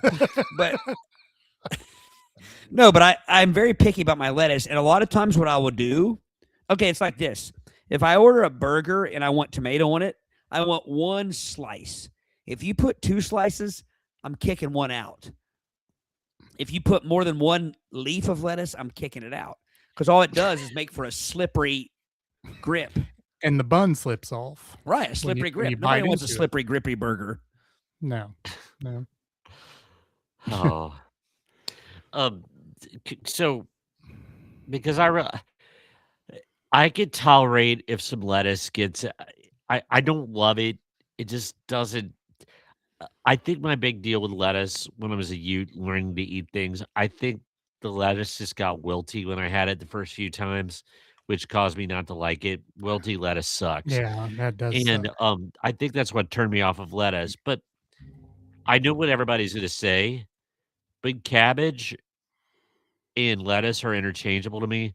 Like if somebody put a cabbage leaf on a burger and they put a lettuce leaf on a burger, I don't know if I'd be able to tell the difference. I don't really know. Cabbage has a bite that lettuce doesn't It have. does. It does. And It- it's a little more terse. It's not as fluffy. Yeah. right. Yeah. It's. I don't know how to say it, but it's more sour. Like if you put a piece of cabbage on your tongue, you will get that bite that lettuce Yeah. won't give you on your tongue. Right. We should do that at the next live one. Just we blindfold. We have people put a piece of lettuce on our tongue and a piece of cabbage on our tongue and see if we can taste the difference. Yeah. Todd, advice from your friend Jim. If you open your buns and find lettuce, you probably should see a doctor. True. Oh. Yeah. See, Um, you guys, all your minds are in the gutter, Jim. So is yours. I did not even say that to try to be funny, and it just happened. Not looking for humor and found it anyway. Right. That's the beauty of this show, folks. All right, so- I didn't talk about cucumbers. I don't think there's a vegetable alive that changes the taste of something more than a cucumber does. It's the least neutral of all vegetables that I can think of. You know what I mean? So yeah, Yeah. I'll go along with that with the cucumber. And on the fruit side of things, it's the grapefruit. Right. The cucumber is the grapefruit of vegetables. Or the grapefruit is the cucumber of fruits. Either way. True. Either way. Dang. And Nothing attacks right here like a grapefruit. It'll just wreck me right here. And I can't describe it, but you know what I mean. you're right. It's like, Which is it weird just- because they're not sour, so to say, but they are It makes your salivary glands contract or something. Right. It's But yeah. But cucumbers also, like, I can't tell you how many people I know that the problem with cucumbers is they make you burp for days. Yes. Did you guys already say that? I might have been texting when you said Yeah. that, but but I love pickles. Well, me too. I love a pickle. But I don't. But if I get a salad, it's funny because if say it doesn't usually eat cucumbers either. So when we get salads, if they have cucumbers, and you'll see a pile of cucumbers in the middle of the table that we didn't eat. So and here's a problem too, and I've encountered this upon occasion. You get the homemade pickles, and they're not pickled enough, and you bite into it, and there's too Right. much cucumber. Don't tease me by just putting a little bit of sourness to the cucumber and calling it a Exactly. pickle. Yeah. Exactly. And see, I have an aversion to any kind of like sour bitter thing like that. You know, I've been very clear about that. I don't like warheads. I don't like Sour Patch Kids. I don't like cucumbers. Pickle. It just. Hmm. I won't even have to say that. Why don't you like him? That's what I'm going to do. It hits you in the jowls. Oh So- yeah. So Brady, if as a pickle, do you eat any pickles? No, I don't love it. It just kind of tastes. I don't like the smell because a lot of picklage is vinegar based, and I don't like vinegar, and I don't Right. like pickles. Well, I guess pickles can't come without vinegar, but like I don't like that's just I don't like it. Right. Like even if I get a Chick-fil-A sandwich and I remove the pickle, I will still get a hint of it, Right. and What- it just I don't love it. What? Seep into the bun. Where did they come Yeah. up with pickles? Why, if they're made from cucumbers, why didn't they call them kickles or cukickles? Well, Kickles. all kinds of things are pickled, Right. but the cucumber only Cucumber. gets the term pickle. Right. Why is that? It is odd. Like there's pickled pig's feet. What know, makes why them aren't they pickled? called- why aren't they called pickled cucumbers? Everything else that's pickled is called pickled. I Whatever's think a pickled. pickled pig's feet. Well, a should be pickled pig's cucumber- foot inside of a cucumber. All right. That's what So I I see say. what Eric's saying is if you take a cucumber and it starts as that and ends up as a pickle, it's still a cucumber. So why not call it a pickled cucumber or Correct. a Correct. cucumber? I could go with that. So do we have any pickles fans out there? Because I'm going to be honest with you guys. The best pickles. Now, my family over the years, when I was growing up, my dad, I think it was my dad, maybe my mom. If mom listens to this, and I want to make sure I give both of them their props, but they were always making homemade pickles, like sweet pickles. There would be jars of like these bright green pickles, these bright red pickles. There was all kinds of pickles being made in my house. My sister makes very good. She does something with pickles that are fantastic. But the best like bought pickles, like I've bought somewhere. For you bourbon lovers, if you go to Heaven Hill Distillery, there's a line of bourbon there called Larceny Bourbon, and they have these peppered pickles, and they are the best pickles I've ever eaten in my life. Every time I go to Heaven Hill, I buy 2 to 3 jars of them, and then I run out. They're peppered pickles. instead of They're- pickled peppers. Peter Piper picked a peck Yeah, of that's peppered what I'm- pickles. If Peter Piper picked a peck of peppered pickles, where's the peck of peppered pickles Peter Piper picked? Try that again. Try Try it, Brady. Oh, my. But Oh. seriously, they are a little hot, but mostly sweet, and they're fantastic. But the problem is this: they don't last long. So then what Celia started doing was she started taking regular pickle chips and putting them in the juice once the pickles were gone from the larceny pickles. That's a good plan. But I will tell you this, it does what you were saying earlier. It only gets about a quarter of the way there. Mm-hmm. Like you put it in your mouth and you first get that sensation of the larceny pickle, but then it's just like, oh, this is just a regular pickle or a cucumber or whatever. There's lead But the problem with it is, right. The problem with it is I've gone to order them. I've had them in my cart multiple times, but the shipping is almost as much as the pickles themselves. Yeah. It's like $10 for the jar of pickles and like $7 to ship it or something like that. So then I never pull the trigger. But if you love pickles and you like a little bit of a sweet hot pickle, larceny pickles. Now, I tell that to tell you this. The last 2 weeks, we've bought 2 different jars of pickles at Kroger. 2 different brands. One of them is like the Private Select or whatever that Kroger has, and then another one is another brand. And they are maple. They are maple bourbon pickles. I can't even put them on. They're gross. They're terrible. So I'm trying to find somewhere locally that has pickles that comes close to these larceny peppered pickles, and I can't find it yet. So that's my peppered pickle story, folks. So why is the name of this bourbon tied to theft? Well, because of its shipping costs. Right. No, I know the story. I'm not a good enough orator to tell the story. But I will tell you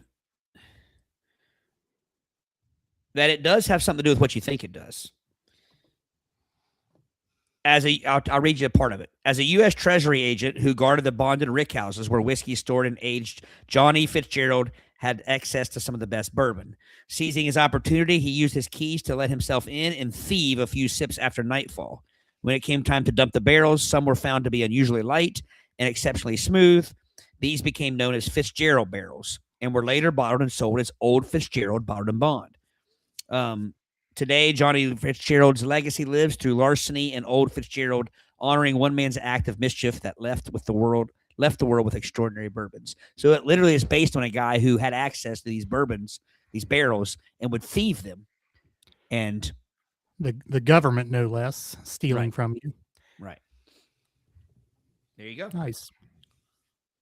I'm telling you, if you don't love bourbon, the stories are like Celia can't stand the stuff, but she loves going to the distilleries and learning about the history of it. It's fascinating. Oh yeah. Anyway, cucumbers versus lettuce. Lettuce. I see where Janie says extra crunchy, but I'm not sure what she's talking about there. Cucumber. Oh, cucumber. Yeah. I say lettuce. So we have 3 lettuces. Let-eye. Jim says cucumber. Janie says cucumber. We'll say we only got 4 people left in the room. So. Oh, well, Savannah, that's times 2 lettuce. So yeah, lettuce. Right. Last up, we have hot peppers.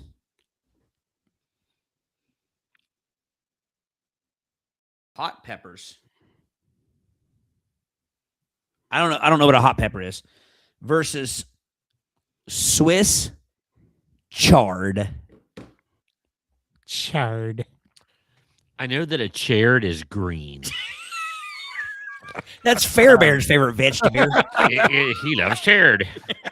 I do not know where I was, but the part of it was chards, and I had to look it up. I'm going to give you a picture. It's a green thing. Going to give you a picture. I think it has a white bulb on the end of it too, doesn't it? Maybe I'm getting mixed up with a chalet, but I think it's a chard. It's got like a white knob on the end of it. Okay. I was off. Looks like veiny lettuce. It does look like blood is coursing through the veins of that lettuce. Um, it, yeah, that doesn't look pleasant. Trying to find a whole chard. all the chard I see is sliced at the tip. I'm gonna send you a text here. Um, I don't know. Well, rhubarb is red, so this is red. Maybe it's chard and rhubarb. Rhubarb. Maybe it's all in the same. Fairbairn's vegetable tray. Featuring rhubarb, Swiss chard. Swiss chard, and cherry tomatoes, Oh, hot Oh, my peppers, cucumbers. I'm just thinking. I bet that is bitter and see that white thing. That's what I thought chard was. The white one. The one I saw looked like that. It was white. I knew I wasn't making that up. Well, let me ask you a question. And maybe some gardeners out there, some garden growers, if you will tell me why you have the same thing all in a row there, and you have pink, yellow, and white. Same with peppers. Yeah, I mean, and that's a good question. What makes some yellow, some red, some orange? I understand the orange if you have red and yellow. Now, I'm going to go and say from that picture, the red and the white looks like the same vegetable, except just a different color. But that yellow one looks like something different. Agreed. That yellow one looks like Chartolini. Maybe it is. Yeah. Anyway. Yeah. I don't know. Based on in what I'm going to have to go hot peppers because I have a point of reference. I enjoy hot peppers cooked into things. I have not had chard, so it looks a little frightening. So I'm going to stick by my decision. Who's Paulo de la Pollo de la? Yeah. I don't know. Don't know. Sarcasm? Could be. Maybe it's Just Fairbairn. a bunch of guys talking about vegetables. If you're not riveted by that, move along, sir. Right. I don't know. I take exception to biting into a vegetable that I may have to apply a tourniquet to if. Yeah, I'd have to go with hot peppers. Although, again, like Brady said, it's got to be cooked into things, or on top of a pizza or whatever. But I don't mind red pepper, like roasted red peppers on a pizza, but I don't like green peppers on a pizza. I don't want green peppers. Now jalapeno, something like that. That's fine. I don't like that either. I don't like jalapenos in general. One of the more interesting peppers is a datil pepper, Datil. They're found in the St. Augustine area. They came from a group from Spain that settled there. The datil pepper, and they've got a hot sauce. It's called Datil Do It. That'll do it. I don't like the sauce, but I like datil peppers cooked into things. It's interesting. It's good flavor. Nice. All right, so I don't know enough about chard. I'm going hot peppers, but even though I don't like I don't know. I don't. So what if you don't like one, but you never had the other? What do you go with? The devil you know versus the devil you don't. Well, we one's did with vomit-inducing and the other one's a double vomit-inducing. So I guess you got to go with what you know, or you could just take the chance. It's up to you. Well, we did with that coal thing earlier. True, but those look damn good. You know what I mean? Like, what does chard taste like? Be careful typing that. So it says here.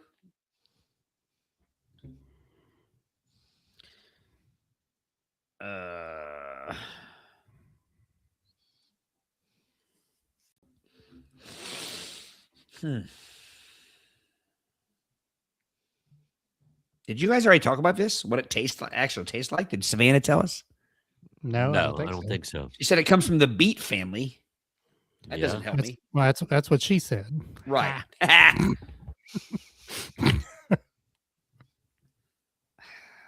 It's to help you understand the exact taste. This comprehensive guide will discuss everything from its appearance, texture, blah blah blah. Toity. Let me scroll here. What does chard taste like? Chard, also known as Swiss chard, is a green leafy vegetable that has a slightly bitter and earthy taste with a similar flavor to spinach and beet greens. But I like spinach. I don't like cooked spinach. I like raw spinach in my salad. Spinach. I got to go chard. I'm still going to go pepper because I know I like it and I don't like beets and I don't like bitter. So there we go. Peppers is winning. Yeah, peppers. Peppers. Yep. Pepper. All right, folks. That's round one. We could probably stop there for Brady's topic, but we are set. We have our winners for tonight. We have Pumpkin. Or how about this? I'll give you a preview of the matchups for next episode. All right. Pumpkin versus bush beans, which remember we learned together that bush beans are basically green beans. Yes. Some grow in a bush, some grow in a stem. We have sugar snap peas that are different from your run-of-the-mill nasty peas that make baby food out of versus sweet peppers. We have carrots versus sweet potato and lettuce versus hot peppers. Riveting. It is riveting. All right. I want to remind you again, usually we're on Facebook. Tonight, for some reason, we're not, although the software says we are not. But send a message out that we're on YouTube's. Don't even know about the other platforms if we're currently on Twitch or not. But usually that's our live platforms. And then our social medias, Facebook, X, and Instagrams. You can listen to recorded episodes on the other platforms. Spotify, Apple Podcasts, Twitch. No, Twitch is live. Rumble and iHeartRadio and the iHeartRadio app. Brady? All right. So I have made a little bit of a Frankenstein's monster. I got a little activity here. And I call this fight or flight, where I'm going to give our audience, our three esteemed hosts, I guess, all three of us, a scenario. And here are your choices.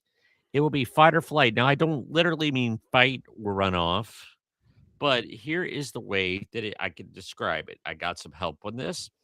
All right. So I know it's not game, but I got to get my sucker.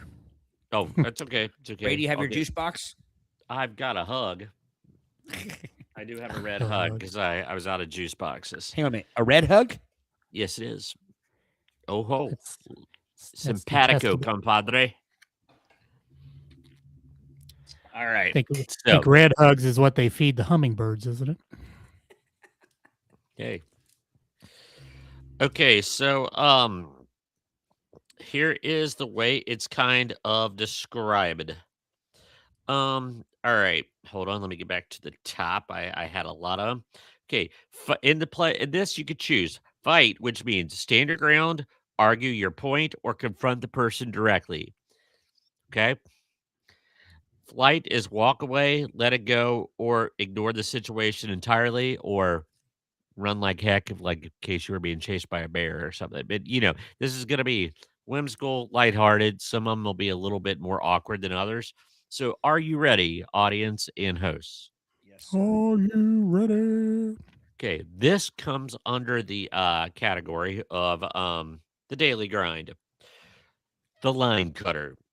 You've been waiting 15 minutes for coffee.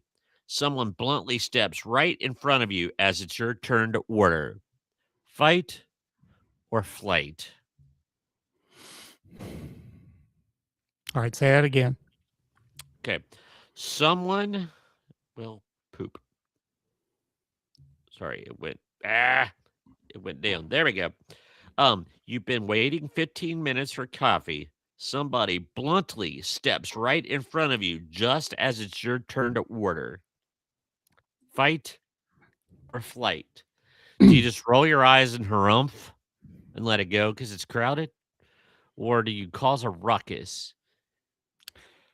See, and the thing is, I feel that my response to a lot of these things may fall somewhere in the middle.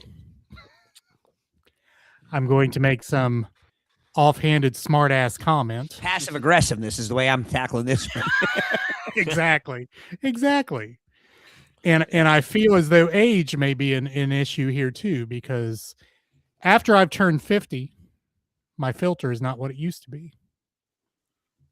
So my sarcasm and my smartassery may show a little bit more than it would have in my younger years. And see, I'm the opposite. The older I get, am less likely to say something. Because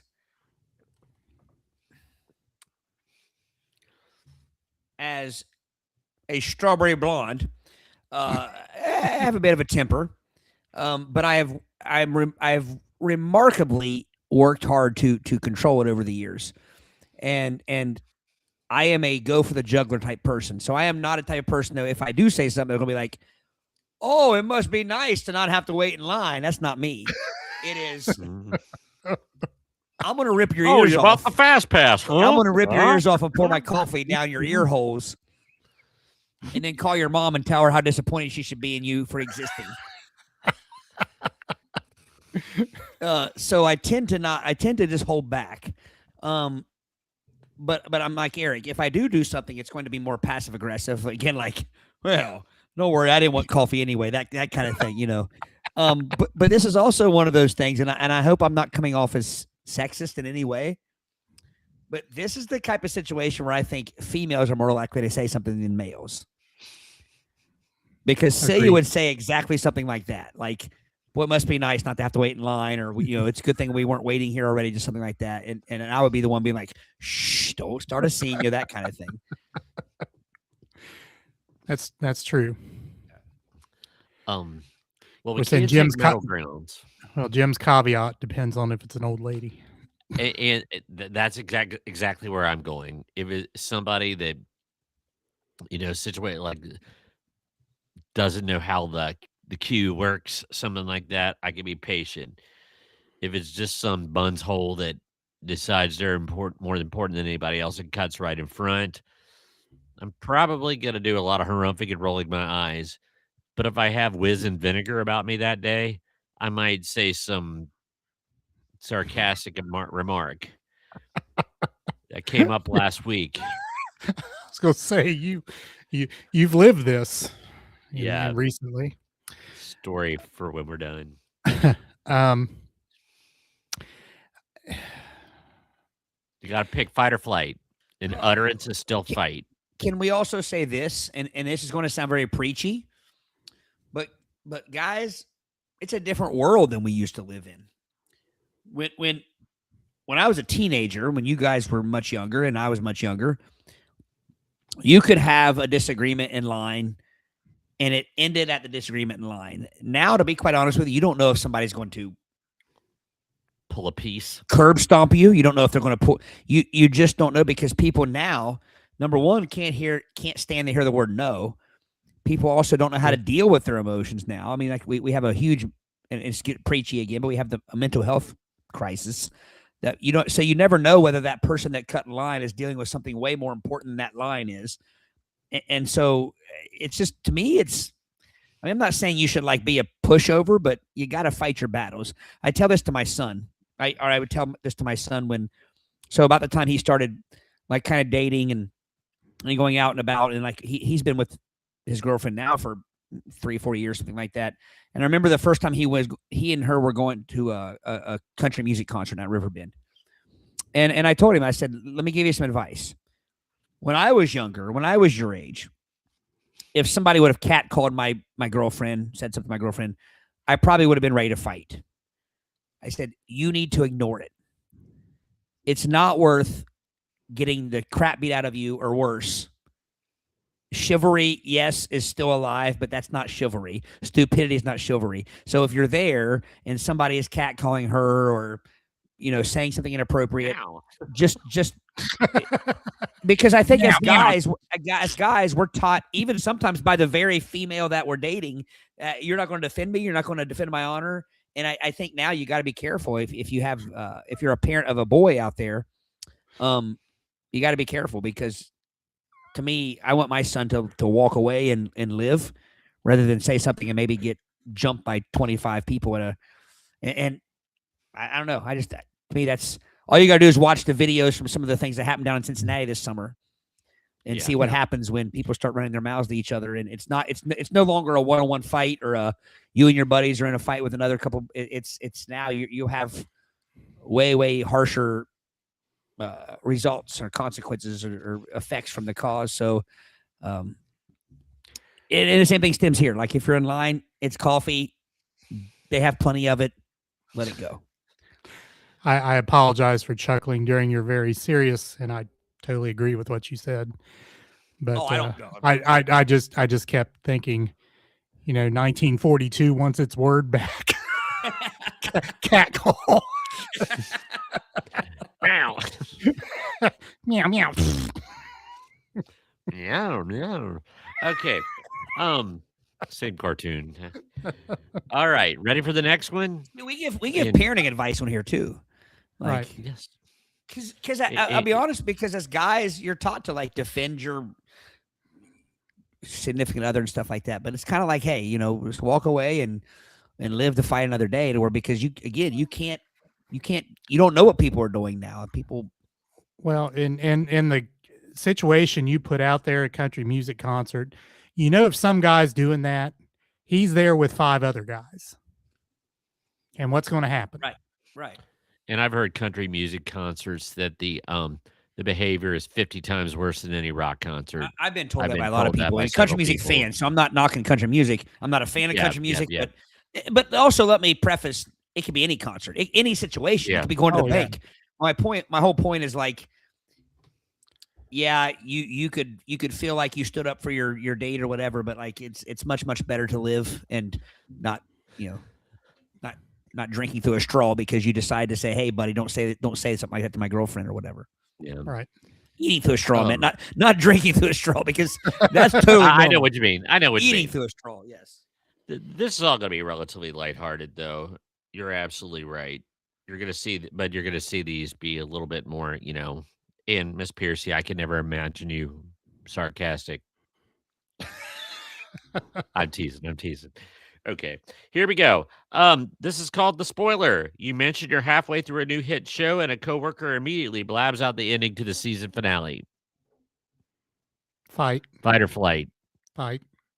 Yeah. Say it one more time. I'm going to call him an and use. You mentioned you're halfway through a hit new show, and a coworker immediately blabs the ending of the season finale.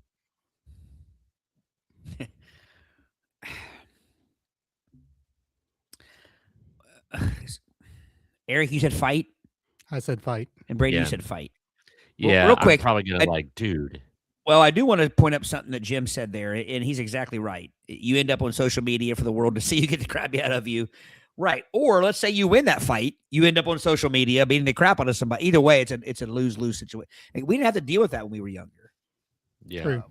Eric, could you imagine when Casey and I were trying to pick up on those girls that they thought we were college boys? If they would have had that on video, how terrible that would have been. How, when we said we were from Eastern, which we didn't lie. I mean, but and they let me ask you guys a Eastern question. Kentucky. Yeah, the right. Kentucky part was a lot.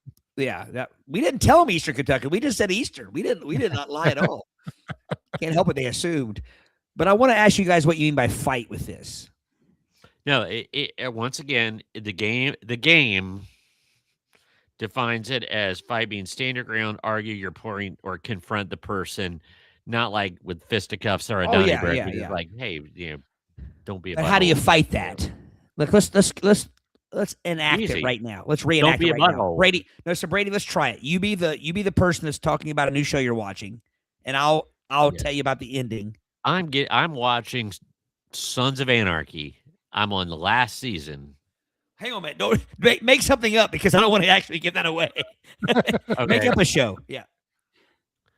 How you I'm gonna tell the watching. ending if he's making up the show? I'm gonna make up the ending just so you know. All right. I'm watching the Sons, the stepchildren of Anarchy, and they're not the sons; they're the stepchildren, and it's really awesome. But I'm on the last season. I've got a Okay, little well, it bit more to turns go. out they weren't stepchildren at all. So see, and their uncle was actually their real dad. Hey, And I'm he still watching married. it. Don't be a buttle. Okay, I wanted to reenact that for people. So when you Yeah. say fight, you don't mean Or- like, hey, I asshole. would say that, dude, but if it's a stranger's like, go easy, I'm still watching. Blah, blah, Right. blah, blah. I try to be Whoa, funny whoa, at whoa, first whoa. before I like, yeah, Then I agree do with you that. guys. Fight. yeah. And Eric, you said the same thing. Yes. Fight. You'd be great. What about our Okay. acting right there, Eric? Was that impressive? Perfect. I feel like we should be on Sunday mornings right after juvenile court reenactments. George, Okay. Todd probably doesn't even remember juvenile court. Yeah. I don't. My first court show was Judge Wapner, People's Court.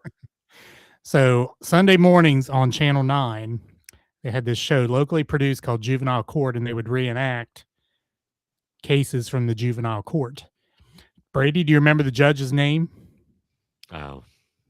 Judge don't. Paul Trevor. Really? How about that? But it was a stage name. That wasn't his real name. He was just acting the part of the judge. But yeah. And the acting was superb. Because it was local kids acting too. But Yeah. You ready for this one? Now, this one might be aimed. No, I should even say it. Sounds like I think that we're not going to have as big of a problem with this as the ladies in the audience. All right, ready? The backhanded compliment. At a party, a friend looks at your outfit and says, "I love that you're brave and to wear something so unique." and they make that You face. got it, Ragged. You got it, Eric. I didn't know Mister was so unique. Well, first off, again, at the risk of sounding sexist, there's no guy that would say that. No, a Would guy you would out and agree? out say it. Huh? A guy would out and out say it if he's going Right. to say it. It wouldn't Right. be a backhanded sort of thing. Right. Especially I'm- if it's a buddy of yours. I mean, you're definitely saying it then. But Yeah, Right. I'm going flight on this one. yeah. I'm gonna go flight. Yeah. I have to ask Jim something though, Jim, and if it's the case, I'm not making fun of you at all because I you can hear it for yourself. I misspeak all the time. I can't pronounce words. I mess up sentences and phrases. But is it fist to cuffs or is it fisticuffs? I always thought it was fisticuffs. it's fist cuffs. Is it? There's an I. Fist I cuffs. Are you sure it's not fist cups like fist I'm cups? positive. But it's 100%. not because when I read that, I thought, well, hang on a minute, that makes sense. Fist to cuffs. Like you're going to fight and then get arrested for said fight. So you're going from fist to handcuffs, fist to cuffs. See, I thought it was like fist to cuffs. That's what you're gonna hit him with. This much. So you thought it was fist to cuffs. cuffs as well? What? So you thought it was go. fist to Yeah. There you go. Fist I cuffs. but it's Fist- it's Yeah. pronounced fisticuffs. Fisticuffs, yes. It becomes I a like- schwa. Yeah. Schwa. I kind of like Schwa. Jim's fist to cuffs. Yeah. It just does make fist some to cuffs. sense. Yeah. All right. Well, let's see. Did anybody comment on that one? And the meaning, I got to give you the definition. Definition of fisticuffs, just to be very right to the point, a fight with the fists.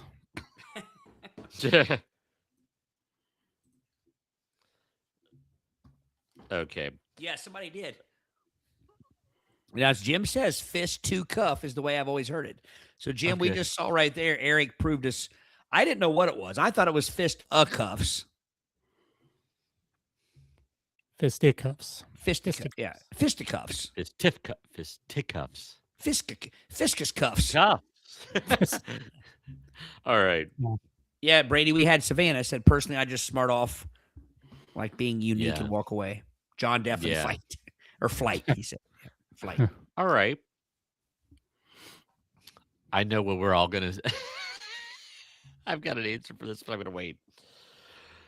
You're in a quiet library or a movie theater, and the person behind you is having a full volume phone conversation. Okay. In the movie theater, like during the movie? Or just He sitting talks there? in the movie.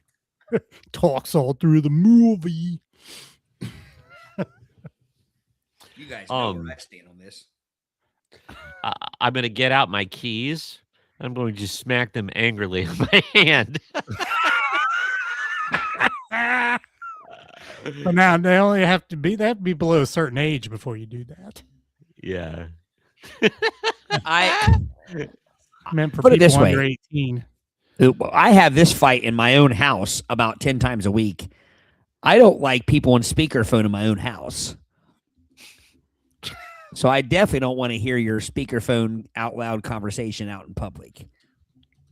You have way too much trust. What? I'm not even saying it's a speakerphone. Just like they're in the movies, like, well, yeah, then what they say? Well, we got to get the account sent to blah, blah, blah, blah, blah. You know, Right, they're but talking. almost any time I hear that, you can hear the other person too. They're on speakerphone. I mean, it's just throw a heads up to everybody out there. You don't trust the person you're talking to as much as you think you do if you're willing to put them on speakerphone around other people. I can tell you right now, don't ever put me on speakerphone. Don't ever. And I try to be respect. I mean, it's not like I try to like purposely, but you just don't know what I'm going to say. So don't ever put me on speakerphone. Brady, what was the name of the theater company that had that? Carmike. I talk all because it went from I talk all to the movie to I talk to the movie. Anyway. Let me give you an example of one of the. I think it's what ruined the idea of speakerphone for me. Okay, now I'm going to try my best to make this sound to like paint this picture for you. So when I went back to college at 30 years old, and I was going to Cincinnati State to be a computer networking technology, and like most Cincinnati State, by the way, is a great school. Great job placement. A lot of times your what do they call it? The job they put you in during your apprenticeship, whatever it is. So a lot of times you get hired by them. So after I went through the process of however many semesters before I got picked up by a company, I was working for a company in Blue Ash. As it was a small company, and they hired, and my job was basically to be their network coordinator. I had absolute no idea what the hell I was doing. None. I mean, I had no business being that in that position. But I tried to, and that was that job that made me realize I hated computer networking. And when I decided, okay, it's like, well, I'm going to become a teacher. So anyway, at one point, the boss of this company hired a new sales guy. He was working with this company, blah, blah, blah, blah, blah. He ends up calling this other company, and he calls me into his office. And I'm sitting there across from his desk, and he's talking to this person. He puts him on speakerphone. And this is what I hear for the next 10 minutes. I don't know whoever that network guy is over there you guys have, but he's terrible. Like, they're wasting their money paying that guy. He doesn't know his ass from a hole in the ground. Like, seriously, I've never met somebody so stupid in my life as the person you guys have in charge of your. And he has this on speakerphone for me to hear for 10 straight minutes, me getting bashed and picked apart of how terrible I was at my job. And wow. I was terrible at my job. But I think that point on, I realized, like, hey, that was a conversation I was not meant to hear. But the sales guy loved it because I think it gave him some power over me as hey, like now I can tell you, like, you don't know what you're doing. As the sales guy now, I'm going to run this place. That type of thing. It was a very small company. So because of that, I'm very gun shy about speakerphone. Yeah. If Celia's talking to her mom on the phone, I don't know if her mom's going to say something bad about me when she's, and I don't want to hear it if she is. So nobody should use speakerphone out there. So the guy did it on purpose. I think he did. Yes. I don't think he like said, "Hey, I'm going to bring my network guy in here, my tech in here, and have you." I think it was a deal where he knew what that guy was going to say. Because I was even like, I mean, talk about feeling like I'm like trying to motion for him to like turn it off speakerphone. He's like, no, wait, wait. And so like I heard the whole thing, and so again, like that might have been what. But the sad thing was he was right. Like I had no business being in the, which is why I got out of the field. But my point was, like, that conversation was not meant for everybody to hear. 99.9% of conversations you're ever in with anybody else are not for other people to hear. Yeah. True. All right. The gym grunter. There is a person at the gym lifting junter. 5. What? The junter. Oh, the junter. There is a person at the gym lifting 5-pound weights, but screaming like they are fighting a grizzly bear with their bare hands. Every grunt is echoing through the whole facility. But it's a tiny little weight. Bless you. The gym is a distasteful place anyway. Yeah. To me. I mean, probably flight. I would just roll my let it eyes, go. I guess. Yeah, it's because someone that's going to do that, if I said something to them about it, would make a scene. I'm confident probably of so. that. If they're gonna grunt like they're passing a watermelon, they're gonna probably fly off the handle, and make Yes. a show. Yes. All right.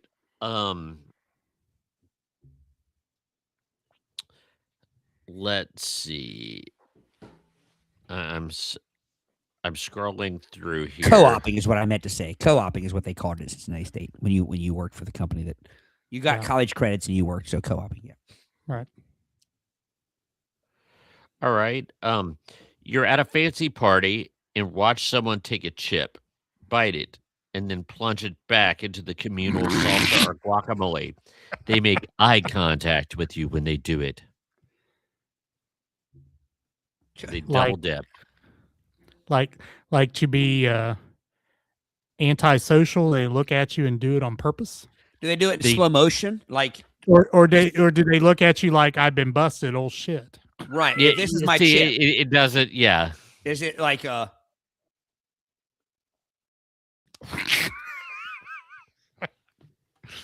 is it?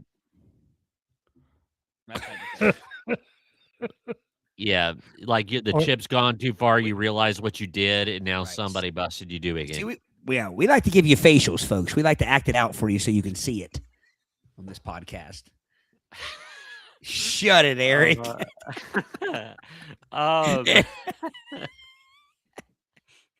Eric, that's all he could think. Eric's mind's in the his mind has been in the gutter all night. All right. I will not do that. Yeah.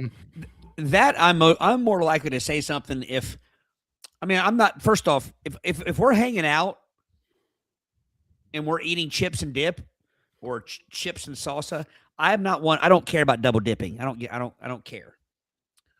I'm going to tell you, I didn't even care during COVID. That's how hardcore I am. I don't care at all. But if I see somebody like a stranger and like if it's a purposefully, so that's why I think it matters to know what's the intent. Right. Yeah. I don't know if in the proper situation there you have to say anything. That knowing glance does the job. It's like the teacher look. You don't have to say anything, just look. He gives you that look, Yeah. What movie's that from? He gives him that look. But here's the problem with the look. Fletch. The Boy, Chevy Chase is taking a beating lately. You guys been paying Yeah. attention to this? yeah. Yeah, he has been. But anyway, here's the problem with the look. So the look works. We all have the look. Mhm. It's funny because in my family, it's known as the Griffin look. And it's only assigned to men. But in reality, that's not fair because I think everybody has a look, men and women. We've all been given that look by our significant others, our spouses, whatever, Oh, yes. But here's the difference between men and women.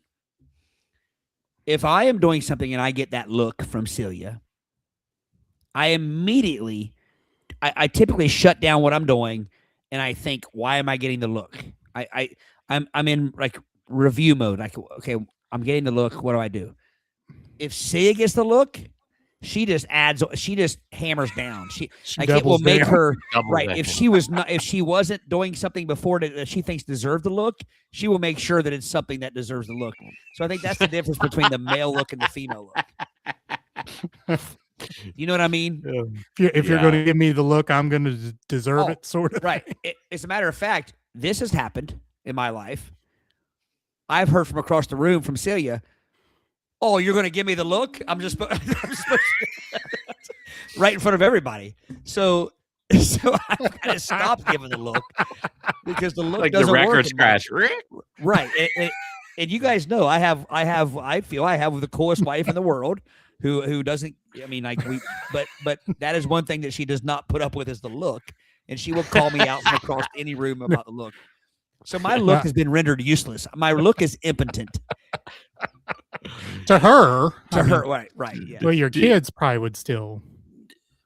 Do you know Well, what got me in trouble? my daughter's a lot like her mom. My look, yeah. My son, he knows when the look happens to knock it off. But my daughter, nah, she doubles down. I mean, that's So Brady, I think the scene is she gets the look and then the camera no. zooms in with the 3-note dun, dun, dun, Yes. and she's giving the look back, and then she says, "Oh, you're going to give me the look." That's the scene. That's the scene. I got into that Caught out once. the look. Have either one of you ever been caught? You don't know what to say. Oh yeah. Just instantly, you're an asshole. Everybody in the room is looking at you like, "Oh, you're a big man. You're giving her the look across the room, like you sexist pig." I stepped into it once with the whistle. I don't like being with, but let's just say someone from my past was doing something with the vacuum cleaner, and I went, "What? It was something making some noise." I went, "It's like, shut up! Don't you whistle at me! I'm not." And I was just trying to get their attention. I wasn't like whistling them. I was just trying to flag them down. And you would have thought I've never had a whistle. I might need to adapt to it. Maybe that'll work.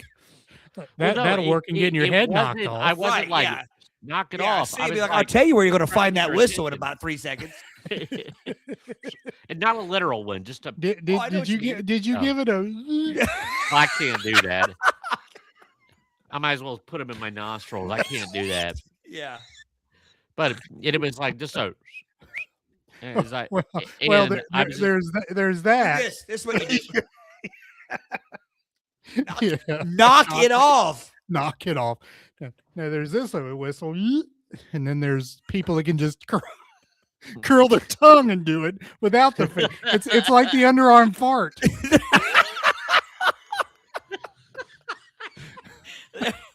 They are the GB of whistlers.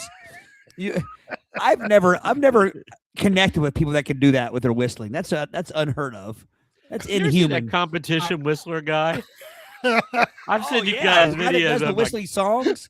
looks They'll like do he's like having a "Sweet grand Child of ball. Mine" and whistle. Yeah, but But I think All it's right. older people. I think it's a lost art among Gen X and younger. I don't see people our age doing. It was like our dads and things. I don't think we had the tongue strength or control that they had back in the day. Is that what we've lost when we lost our fitness? We also lost the tongue dexterity to do that whistle. Well, think about it. Back in the day, they chewed a plug of tobacco. Now we have like fine cut snuff and dip and tea bag. skull bandits. Right? We have what's that stuff that people do now? That's just the nicotine pouches things. We have that. Back in the day, they bit off a jaw. They had jaw power. See, and I even thought that was something I might like to try when I was speaking of Tom and Jerry. You know, the old guy on Tom and Jerry took the plug of tobacco. I thought, man, that looks kind of good. I lost my ability to whistle, and I'm really not making this up. After I started playing sax in band, because it changes your embouchure, and I lost my ability to whistle because, like, just the musculature, I can't do it anymore. You know what I've lost the ability to do? I don't know what the science is behind this. That. I used to be able to snap real loud. Now it sounds all sandpapery and soft. Like, listen to that. Listen to that horse shit. It's not a snap. That's a loud slide. No, it's exactly. It used to be a snap. Now it's a... You get one of those grip things to... Eric's, the old... I mean, oh, that's aggressive, Eric. I think it's dry skin. Like... No, I think it's the opposite of dry skin. Too much moisturizer. You think so? Too much slickery. It can. I can't even hear that. I can feel it. You need to get a fingernail file and take it across your fingerprints. Rough that stuff up. Well, my left hand is rough as a cob from playing bass.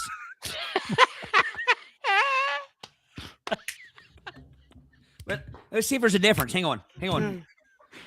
Picking hand or whatever versus fretting hand. Oh, there is a difference. Oh yeah. You've worn it off. Let's see if mine's that way. I have no fingerprints anymore. I'm the perfect criminal. Okay, here's my picking. Here's my fretting hand. Here's my picking hand. Oh, I'm the opposite. That's not your picking hand. Your left hand. Your right hand is your picking hand. No, yeah. I'm sorry. It is my right hand. Remember, we're reverse. Oh, we're reversed? Yeah. Yeah. Unless you choose mirror my video, you're reversed. Oh, okay. That sounds very sandpaper. Not even close. Sandpaper Sally over here on the clicking fingers. Yeah. So, it's wild. So I don't play guitar. Listen to that snap. See, that last one was here we go. Silent but deadly.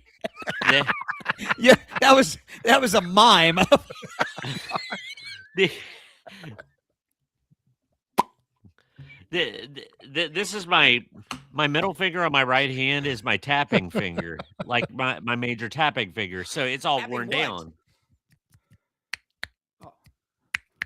Totally different. I used to be able to like lights out, and now it's something's happened, folks. Well, we've gone down the rabbit hole here. I mean, I think I could activate a clapper with my snap. I can't. This is pathetic. Mine sounds all sandy, like somebody wanting a drink of water in the desert. Listen to that. Nothing there. Speaking of impotent, right? Impotent. All right. It's like your look. Okay.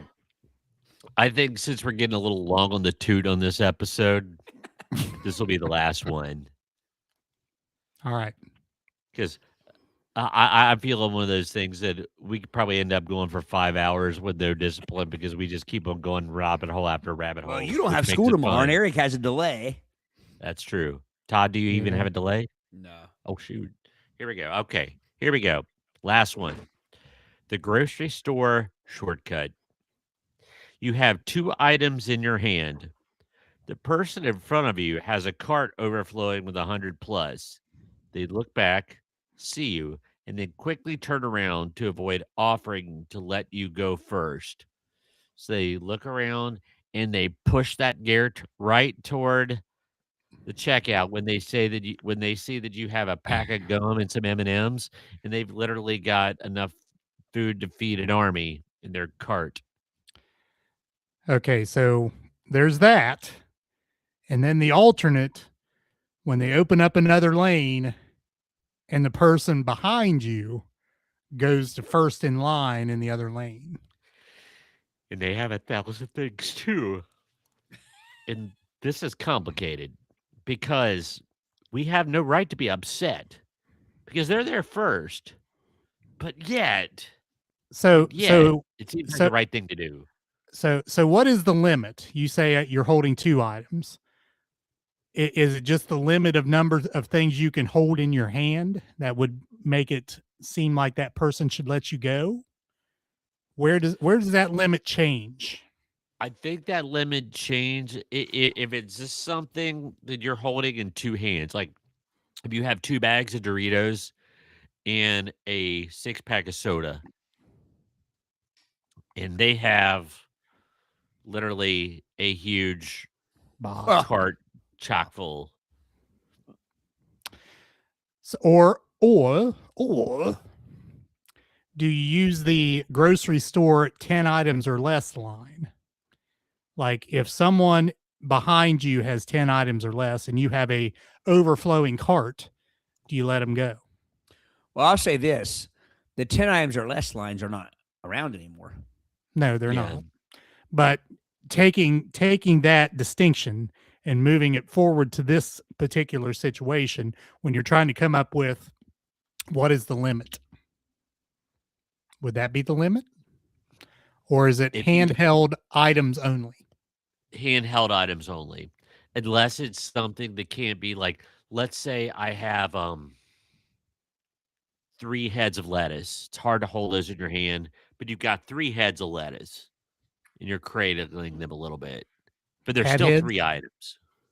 Cat heads? Cat heads. So That's how you measure lettuce. You got a cat head, you got a bat head, and you got a rat a head. rat head and a fat head. But yeah, I am gonna probably let that person go. If I have a whole Garrett full, I've done it before.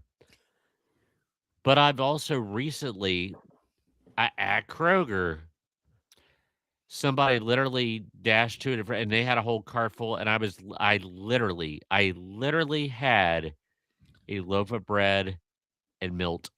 But you are correct. Theoretically, you have no right to be upset by I that. have no right to be upset because they're there first. But I know what Now- I would do. Well, yeah. So you're saying fight or flight in that situation? Flight, because I don't have a right to be upset. I will be Right. upset, but I don't have a right to be. But I'm not gonna I open my pie hole about it. I can't argue the point. Now, what I might do, I don't know if this counts as flight, but I might watch them go and look to the person in the line beside me and go. we might make knowing eye contact, like, yeah, can you believe get a load of that guy? And then they'll be like, Right. "Oh, the look, huh? What am I supposed? What do you mean by that? Like, am I supposed to bow down to the look?" Well, no, the look is to an not the person that has all the stuff in the cart, Right. but the Garrett. Garrett. I know, I just messed that up. But the person who's in line beside of me watches the person with the Garrett go up, and I kind of like look over at the person, the other person in line, and they go like that. Yeah. but they're giving that look like that person is an a-hole. Yeah. But again, there's Are really they no right. really? I mean, according to the rules of life, no. That's more kindness. Right. You don't have to be kind. You should never expect someone to let you go ahead of them. Doesn't matter how many items they have or you have. Right. That's true. Right.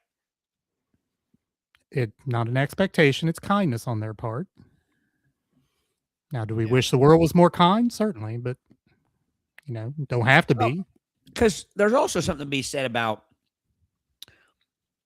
you don't know. They may have more items than you. Brady's out. Brady disappeared. They may have more items than you, but maybe they also have to be somewhere like yesterday, like now. Like they got to get, you know what I mean? Or would you buy a heap and cart full of stuff if you had to be somewhere? True. It's very pragmatic. Yes. But yeah, that's true. Honestly, I'm trying to live my life, my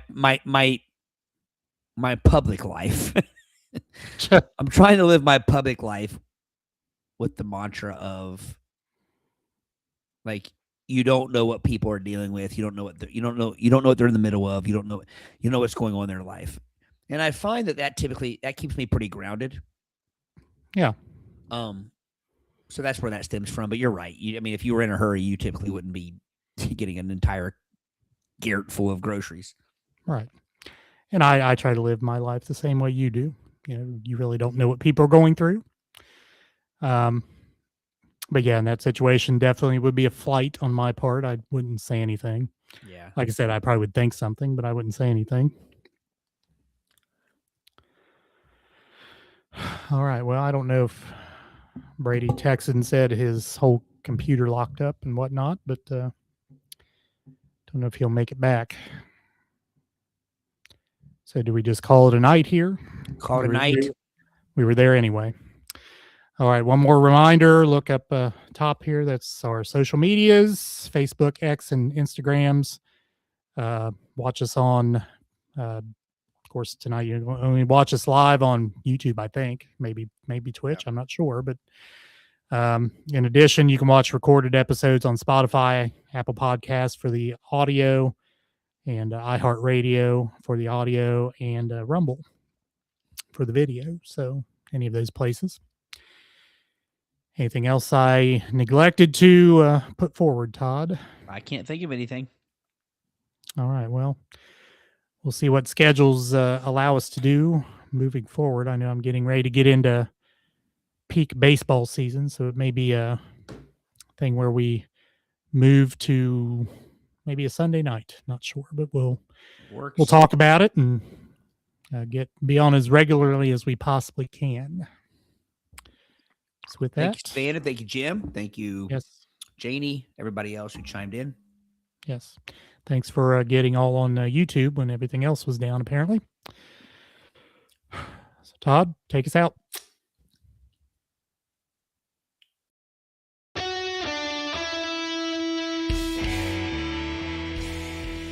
Thanks for listening to the Play It By Ear podcast.